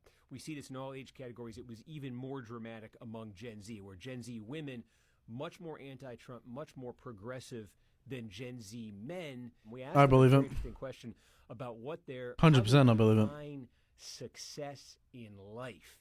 And what we found was when you break it down by gender and by politics, the divide between these two groups in just the basic question of success in life was profound. I think sometimes what's more important than observing the impact of a joke or even in what direction it's punching in is paying attention to who else is laughing. Because they might not be laughing for the same reason you are. I started to notice that a surprising majority of people weighing in on this performative male phenomenon on TikTok were men. Correct. They had some very interesting tips on how to identify them. There's a lot of performative things males do only when women are watching. Going the extra mile to own or even think about owning a little. What did I say? Some of the harshest critics of men are men, as well as harshest critics of women are often women. Boo-boo, bro. That word shouldn't even be in your vocabulary, to be honest. Mind you, he's only gonna wear it in libraries, specifically in the feminist literature section. As soon as you start seeing him read books in public, that's the performative final boss. He's not even gonna read the cover of the book until he gets to a coffee shop. Mind you, he's gonna order matcha and make subtle glances at the barista in front of him across the counter. They're wearing glasses, specifically ones that he thrifted inside doors. And if he has a niche hobby like knowing how to play the ukulele, you're dealing with a master manipulator. Damn, we're real strict around here. Anything else off limits? If you want to tell if a guy's performative or not, there's one thing you gotta do. You gotta ask him about some like actual man stuff. Okay. Actual man stuff, what? What's actual man stuff? I fit the I listen to Claro, I wear selvage denim, I read, right? Performative man archetype right there. But I'm not. Ask me about fantasy football, I will start talking and I will not stop. Like, look at how many of these mock drafts I've done. Sports. Of course. Oh, Yeah, I thought it. I don't know what I was. I thought it was gonna default to. I know how to change my oil filter on the car. I was gonna be like, that's great, mate. Do you know how to change the transmission oil? Do you know how to change your transmission fluid in your automatic vehicle as well? Nah? Fuck off. Do you know how to drain your radiator? Do you know how you do your coolant change? Do you know how to adjust your tappets? Probably not, because I doubt you even drive a diesel. This is a comedy creator I really like, but even in his sketch, the two competing performative males admit to each other that what they really want is to go out and get a beer, because that's what men do, damn it! What do you say we just grab a beer? That'd be awesome. Boy, turn that You just want to be bros. grab you a beer. I know that's right, brother. Yeah, you just want to be a beer. You just want to. Boy, drink beer. I think grabbing a beer is less about the actual beer itself. And from my perspective, it's more like, let's grab a beer. As like, let's go, let's just go sit down and have a chat, man. Let's just, let's just be together. Innovative stuff. You know, let's go hang out. Comedy sketch is based on the premise of a group of men staging an intervention for their performative friend as he tries to convince them that he has an appropriate level of interest in masculine hobbies. Why are you wearing wired earbuds? Because I'm listening to like podcasts and stuff. No, he's not. I'm in his gym. He's listening to Claro. Oh my god. Yes, I am. Look, I'll show you. And what are you drinking, by the way? What's in that cup? Black coffee. No, There's no way it's to not. pour it. My dad used to call me a performative male all the time, but he used the term woman. Oh, my dad just called me okay. I'm getting it now. Super easy to tell when somebody's hobbies are performative. If you have no idea what I'm talking about, let me give you a quick example. The other day, I saw a guy with a Miffy AirPods case. And if you don't know what Miffy is, it's basically this bunny that's super popular amongst girls. So obviously when I saw this guy, I only had one thing that came to my mind. Bro, who cares? Because why else would you have that shit on you? You are bullshitting me if you tell me as a straight guy that you're into Miffy. If you like this bunny, you're fucking gay, dude. 180,000 likes. That's awesome. That's so awesome. Yeah, a lot of guys probably do believe it. The thing is, a lot of guys would probably do that. I can tell you right now, if I went into the workshop and asked the guys that are barely online, they spend more time mowing their fucking grass than even touching their fucking phone.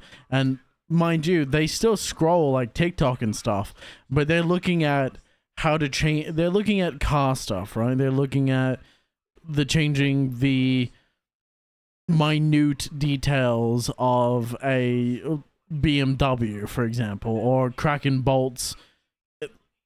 It's like there's very niche stuff about the actual hobbies, or they're looking at, like I said, mowing. I've literally walked past one watching a short about mowing grass and keeping his in lawn care, which is not. It's not. I wouldn't necessarily keep that as like a male only sort of thing. I don't think any particular hobby is male or female based.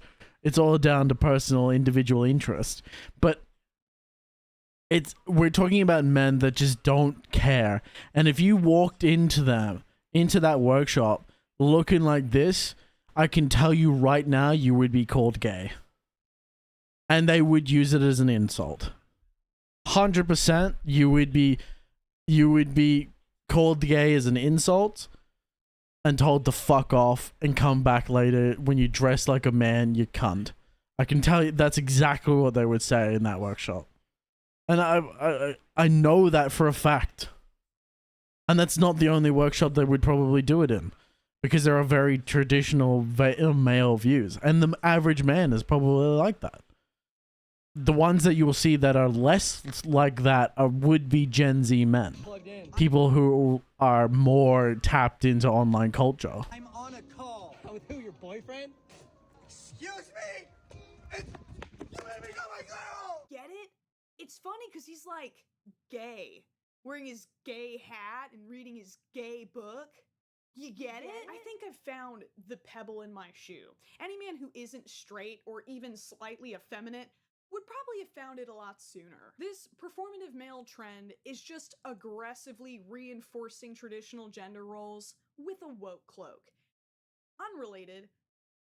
Is that really surprising? Spice. The anti-pumpkin spice latte campaign propagandized my young mind so successfully that to this day the "I'm not like other girls" fear response reactivates from the deepest recesses of my psyche if I'm within 1,000 feet of a coffee shop during autumn. You think I'm exaggerating? Well, let's take a quick time machine trip to jog your memory. Fuck pumpkin spice. It's artificial bullshit that has come to mean absolutely nothing, and that represents what is essentially I never understood. your personal taste. I never even had the fucking drink, so I still don't understand the love or hatred for it. Garbage. You fuel the fire that keeps square. I always hear about it. Vying to force feed you more desperate, cloying, chemically laden snack trends. Shrug emoticon. But wait, there's more.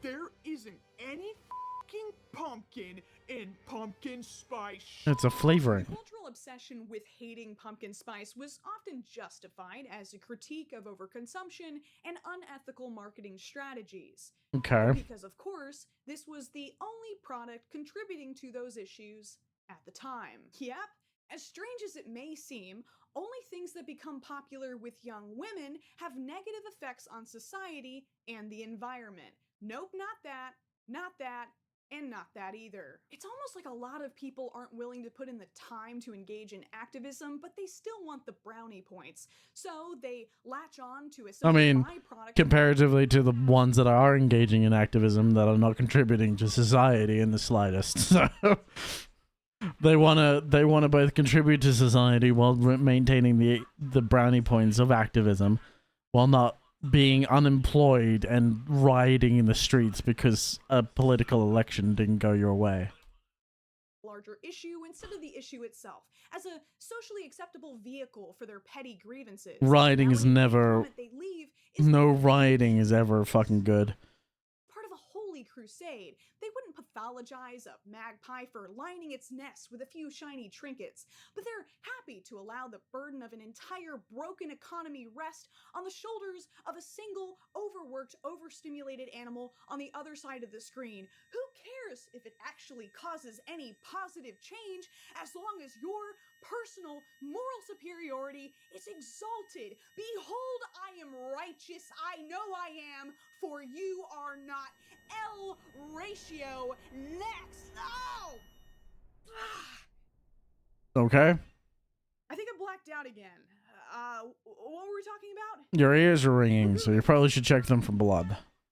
Where the hell did the little bastard go? Through all of the intellectual posturing, the anti-PSL campaign had a palpable hatred for a very particular woman, an established character with accessories and behaviors that complemented her drink of choice. Okay.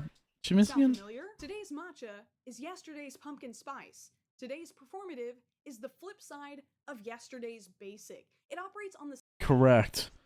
Like I said, it's just another hunt. The pitchfork, the people that carry the pitchforks and torches won't stop their hunt. All they do is change targets and reclassify them. As I said earlier, it's exactly the same. Is natural for women. If a man likes it, he must have ulterior motives or be, you know, gay? Because only women like bad, dumb things. Women's participation doesn't change this, by the way. They were some of the anti-PSL campaign's most decorated soldiers back in the day. Correct. I will never recover from those webcomics. This is why the performative male trend isn't revenge for women. It's the sequel. What started out as a friendly warning amongst women about the dangers lurking in the deep end of the dating pool has been mostly hijacked by men who have made femininity itself the punchline, just repackaging the coping and seething of the girlless incel goon. She still won't let you hit, bro. Well, that's the thing about it, is that it comes from the fact that we've had years of the performative, quote-unquote performative male, or the male feminist type. A large proportion of them, not all of them naturally, because outliers exist, a large proportion of them at least seem in some ill way of doing it performatively. So it all wraps back around in order to enter into a woman's pants. Because that's what you do, right? Because the easiest way to appeal to a woman is to appeal to her strong sense of, you know, morality. To make her feel like that you're on her side allows easier conversations, rather than to come at her with an opposing point of view and be shut down. It's very difficult to approach a woman who sees you as a traditional man and you're called homophobic or sexist for it and then shut down. But I'm lighting a straw man on fire at this point, so... While trying to pick out the wolf in sheep's clothing, we really got tangled up in the wool of it all. Now the sheep are on trial, the wolves are in the jury box, and for some reason we're still laughing. It's actually kind of a perfect win for men. They don't have to examine their own behavior, they get to make fun of things women like, which they were doing already, and they get to put down other men to reaffirm their own masculinity while being praised for how authentic they are in comparison. But are they? A few months ago, I made a video... I just don't think... I think this idea that the individual is going to re-examine themselves at any point in their life is ridiculous. The fact that you're going to... Okay, correction. I think the majority of people do not correct their behavior based upon a re-examination of how their behavior affects the immediate environment, if that makes any sense. No, correction. Larger environment. You don't give a flying fuck about correcting a behavior that doesn't affect you in a negative way. If that makes any sense. Most people don't. If it doesn't affect you negatively or largely in a negative way, you're not going to change that behavior. The only time a re-examination of a personal behavior will ever come about is when personal relationships are at jeopardy due to the fact of a behavior that's destroying them. As we can see in most situations where someone is getting therapy in order to resolve a destructive behavior, whether between two individuals or for themselves personally. Not saying that a reevaluation is not impossible by any means. A person can absolutely reevaluate themselves. I'm just going to say that the majority of individuals will never do it because they never see the negative consequences of it. There's one of the guys that I worked with who no longer works in the workshop, was possibly one of the most sexist men I've ever seen. And yet he has more progressive views than the rest of the guys in the workshop. Which I think is the most bewildering thing I've ever said.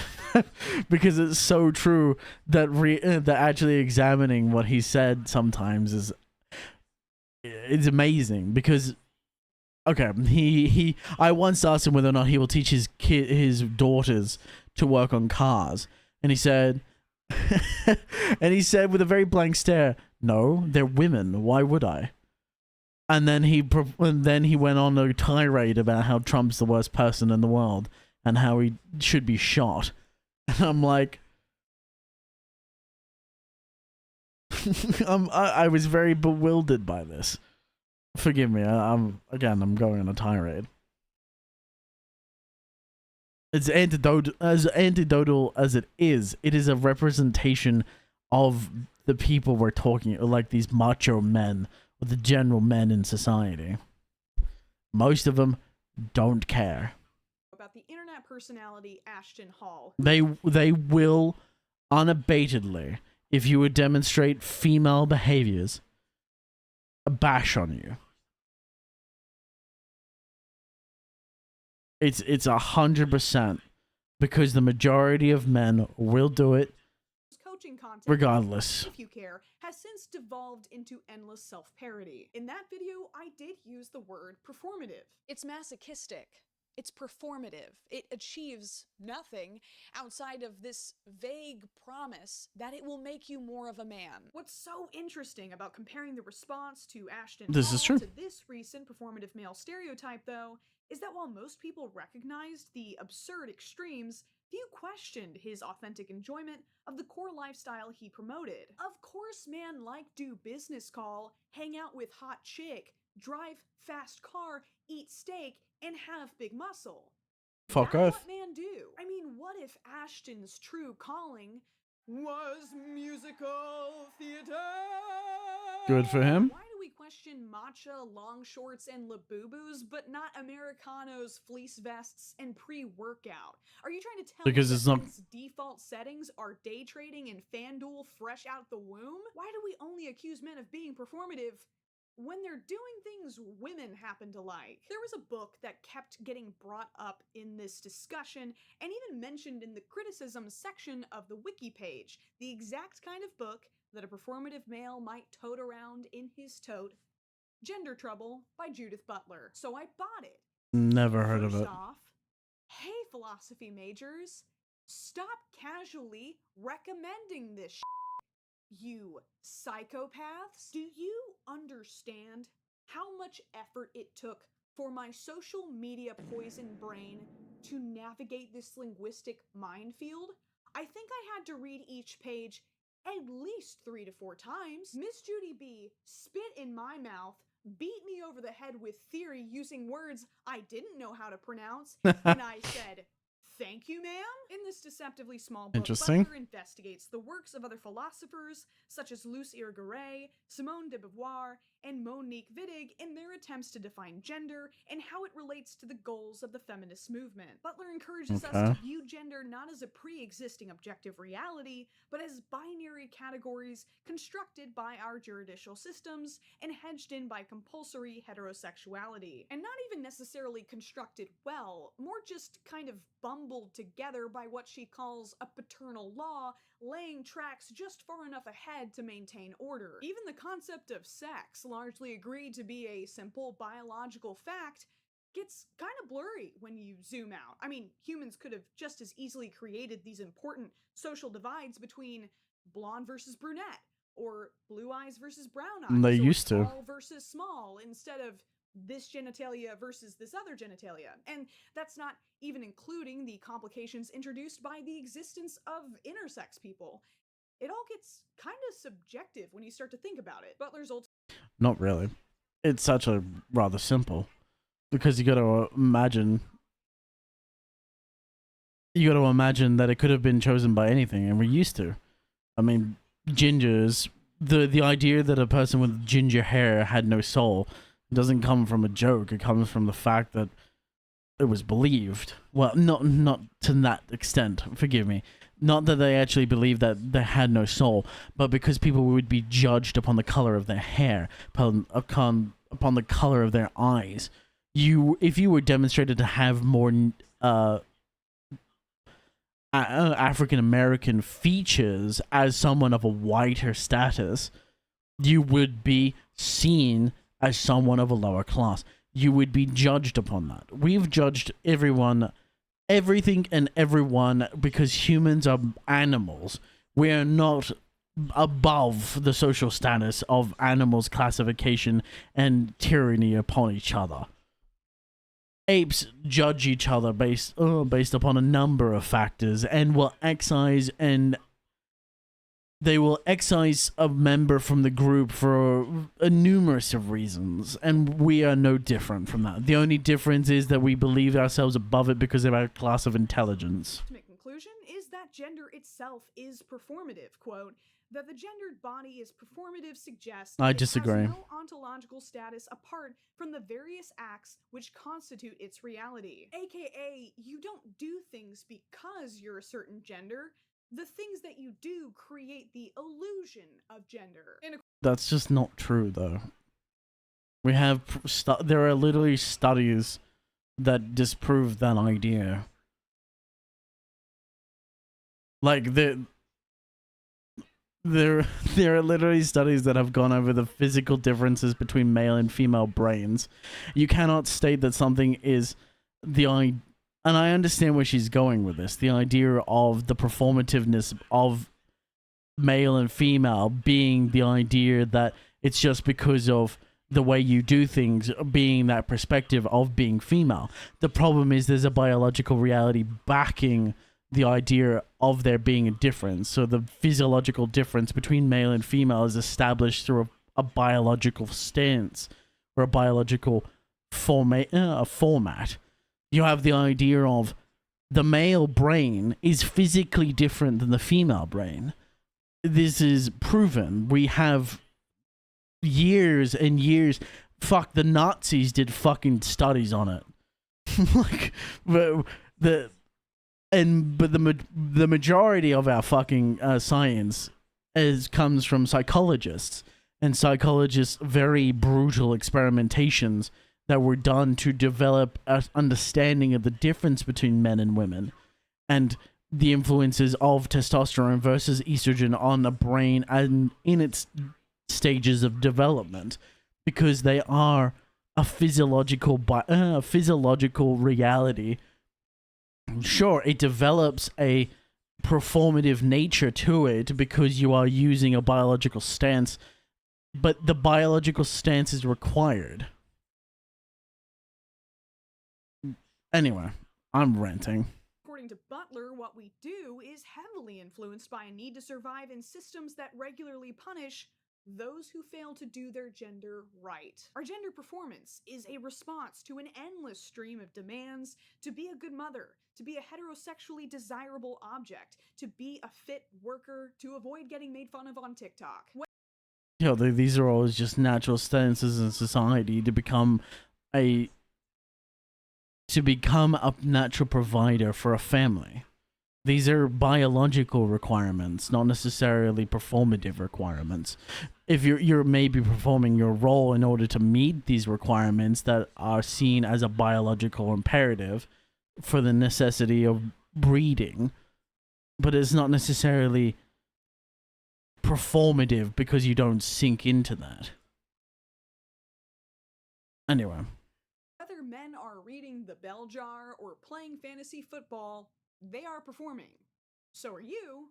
Not necessarily. From flappers to hipsters, there's always been a public outcry if enough people start violating gender norms. Girls are wearing pants now. Boys are growing their hair long. Missy, that skirt is too short. Trying to put an ethical spin on it doesn't make it any more intellectual than the scolding of your grandmother. We want to believe that bad people come with warning labels, that we can protect ourselves by profiling drinks and dissecting dress codes. But that never takes us very far. I can totally see why a lot of feminists would want to latch on to this concept of a performative male to remind women to never let their guard down. At least not fully. But even amongst her fellow esteemed philosophers, Butler often had to point out where their rhetoric veered into bioessentialism, homophobia, and ironically, even misogyny in their attempts to achieve gender Bioessentialism. What you think is a guy trying to perform for women is actually someone taking the first baby steps to performing womanhood.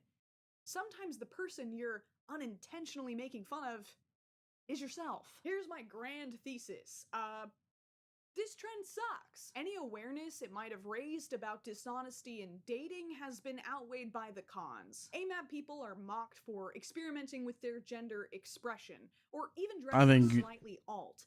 Women are influenced to view those things as inherently suspicious and are no safer for it. I think it was inevitability regardless. I think the human nature would have made this inevitable, even if it wasn't necessarily outwardly spoken or outwardly criticized on a TikTok or a social media platform. It would have been done so in society regardless. Most people will treat things with suspicion, as naturally as you should. And particularly if someone seems as if they're disgenuine. So.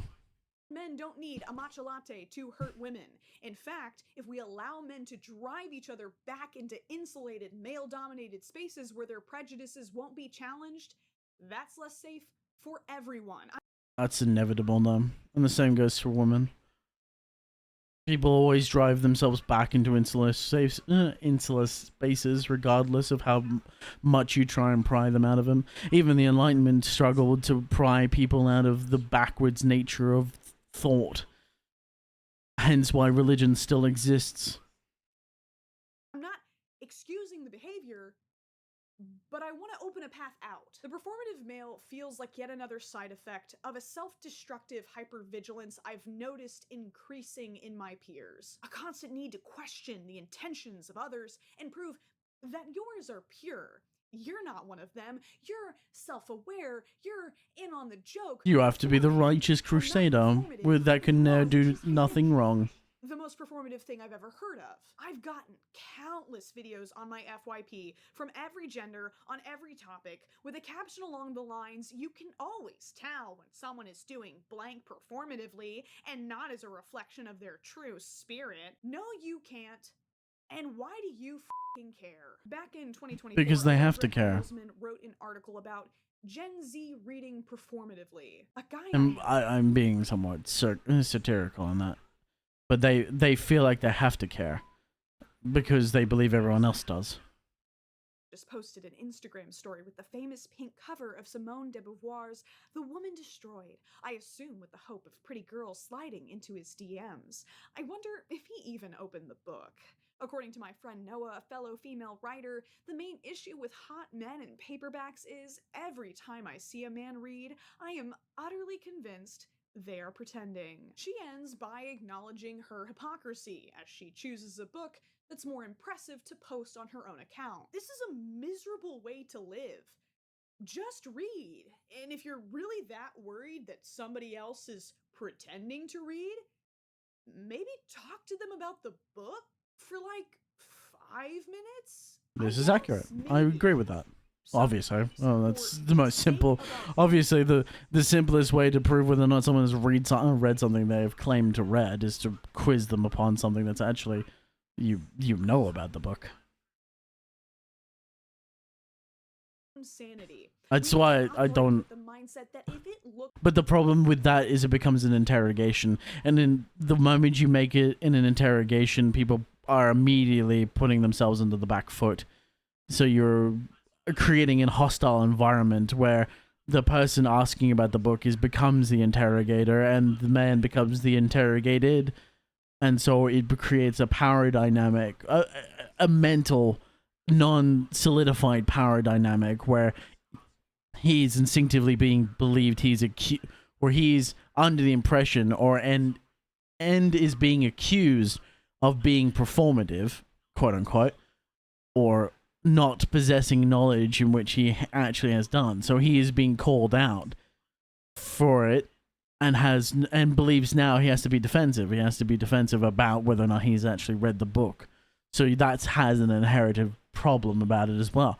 Even if you approach it from a perspective of you're just trying to naturally inquire about it and to talk about it, if depending on how it's gone about, it can become interrogative, or become an interrogation. looks like a duck, walks like a duck, and quacks like a duck, assume it's a duck. Until it starts acting like a duck, there is no point in psychologically torturing yourself or others to achieve some kind of authenticity, nirvana, smells like Teen Spirit, heart-shaped box, come as you are, love buzz, and dumb, by the way, a paradoxical paradise where you can somehow be constantly, painfully aware Talk about performative. of every single assumption Sorry. someone might project onto you, but also be your completely uninhibited self. This is a game Anyway. without a win condition, and it's going to be extremely damaging to young people. They won't stop performing. They'll just perform in safer, disinterested, and detached ways. They'll say things like, "It's not that deep, bro." That's only gonna get And, worse. "You're doing too much." More often. There won't be less posers, just less weirdos, which sucks for me. Because who's gonna watch my videos? So buy a t-shirt. People hate weirdos. Everyone, like, if you go into society, people hate weirdos. If you look like a weirdo, people hate you. That's a natural, instinctive human nature, is that people hate weirdos. And that, while saddening and disgusting and not the way that you would want society to be, while embracing weirdness to a certain level is okay, the general populace will never agree, as proven by the amount of times in prior past that humanity has hunted down and killed or has rid itself of abnormalities.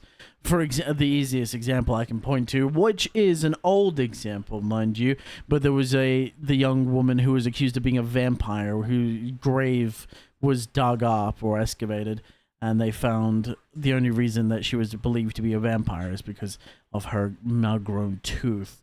Now, not necessarily, you would want to think that we have evolved beyond that thought process and that we are beyond that history. We are not. We have not changed very much. The only difference is we have cameras and the ability to yell at each other from a distance, great distances, and not necessarily the ability to kill each other openly yet. You think is cool and look up the band afterwards. Do your makeup badly. Make ugly art. Write stupid stories. Read books that make you uncomfortable. Sing even if it sounds terrible. Yes. Dance even if you can't find the beat. I agree with all Be of nice this. to people who don't deserve it. Perform. We are all performing. Throw in a couple of fun costume changes before the curtain falls. The person performing as the critic in the audience has chosen the most boring part of all.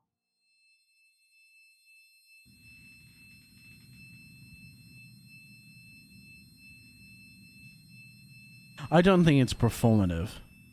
I don't think you have to perform necessarily. I think it's just part about, anyway. I get what you're saying though. I would just disagree with the terminology. Also, this is the light switches that I'm guessing you were talking about, Crow, when you were down here. Yeah, we don't have anything like these. Ours are like half the size of these and like tiny little buttons. Anyway. Apparently this is weird for North Americans that our light switches are very different. Huh, well, that's a very interesting video. I can't say I necessarily agree with everything that she said, I believe. But I respect the opinions. By all means, I respect the opinions. I'm not necessarily going to... But the discussion, like I said, as part of the Enlightenment, discussion and debate is a natural part of society. While I don't agree with everything that she said, there are quite a bit and quite a lot of things that I do agree with. I would just not necessarily... Anyway, I'm not going to get into it. I've discussed it throughout the video. I don't have to have any closing, ending thoughts on it. I appreciate the insight on this. I've had no idea about this. I had not even considered the performative male from my perspective as someone who was online in 2016 watching the Gamergate dramas and all of the anti-feminism stuff and the tirade and wars between the two factions, and being well read on both sides. To me, it's almost synchronicity. It's almost, and I said it during the watch through, it's very similar to the male feminist as of 2016 that happened in 2016, where it's using that concept of the performative male, or the quote unquote performative male, or the male feminist archetype as the negativity. It's the poison in the barrel that poisons the well, if that makes any sense. That's the problem here, is the well's already been poisoned from the idea. So anything that comes forward from that looks non-genuine.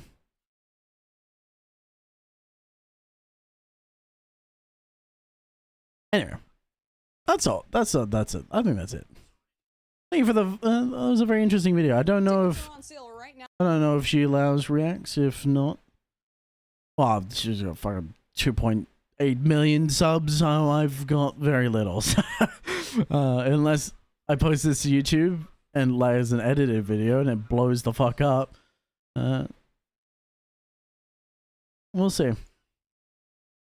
But thank you for watching, anyone who's stuck around with me. I'll be back again. Well, actually, I'm going to end the stream as well. I'll be back again, because we've been going for about 4 hours now. I'll be back again tomorrow, 6:30 Australian Eastern Standard Time or Sydney Time, whatever it is you prefer. We're back 7 days a week. We're almost to our 365-day goal. Streaming for 365 days in a year. Well, it was meant to be this entire year that I was supposed to be streaming, but it's probably going to go over a little bit into next year. And we'll keep going past the 365. It may not just be every day. My roster may change. Also, I'm also thinking about changing on what platform I stream. I may not necessarily be streaming on Twitch in the future, depending on how things go with the platform, because the platform is looking awfully the platform's making me awfully trepidatious about moving forward on it, and whether or not I move to something like Kick or YouTube. I'm very much considering it. So, it's getting shot to shit? Yes, it is. It is absolutely on the decline. So moving to YouTube or to Kick is very much possible in the future. While I would love to multi-stream, I do not have an internet connection that supports a multi-stream, sadly.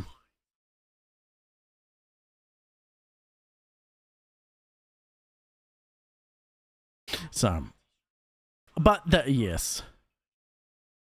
Let me do this real quick. I'm gonna turn that off so YouTube can't hear the...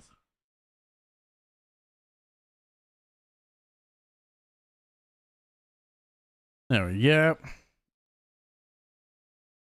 Basically telling everyone, if They weren't big enough already. They'll never will never be big. Yeah, well, traditionally the only way to grow anyway you never really grow, and I wasn't really expecting to grow primarily from Twitch itself. It's just not possible. The only way to grow as a streamer is to grow your YouTube and Twitch audience. No, your YouTube and TikTok audience, and your short audiences, which is probably why I'm going to reduce how many hours coming. Once I hit the 365, I'm probably going to reduce how many days I stream, purely because I want to post YouTube videos. The VODs are still going up. I still have a whole bank. I think I've missed a couple VODs recently. I think there's quite a few VODs that I've failed to save in time that have been lost from Twitch, sadly, and I think they're also Baldur's Gate related, so that's also sucks really badly. I hadn't kept up quick enough on the download and exporting of the YouTube videos, or like the Twitch VODs, sadly, so some of them have been lost, but I appreciate everyone.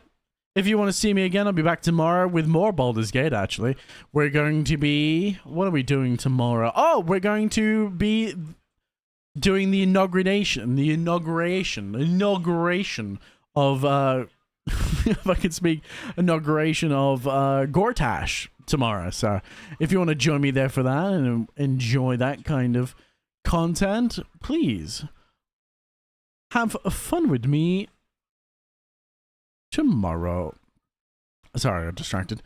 But for now, ladies and gentlemen, until we meet again, whatever you do, don't you dare go hollow. And for now, it will be all from me, motherfuckers. So long now. Have a good one. Goodbye.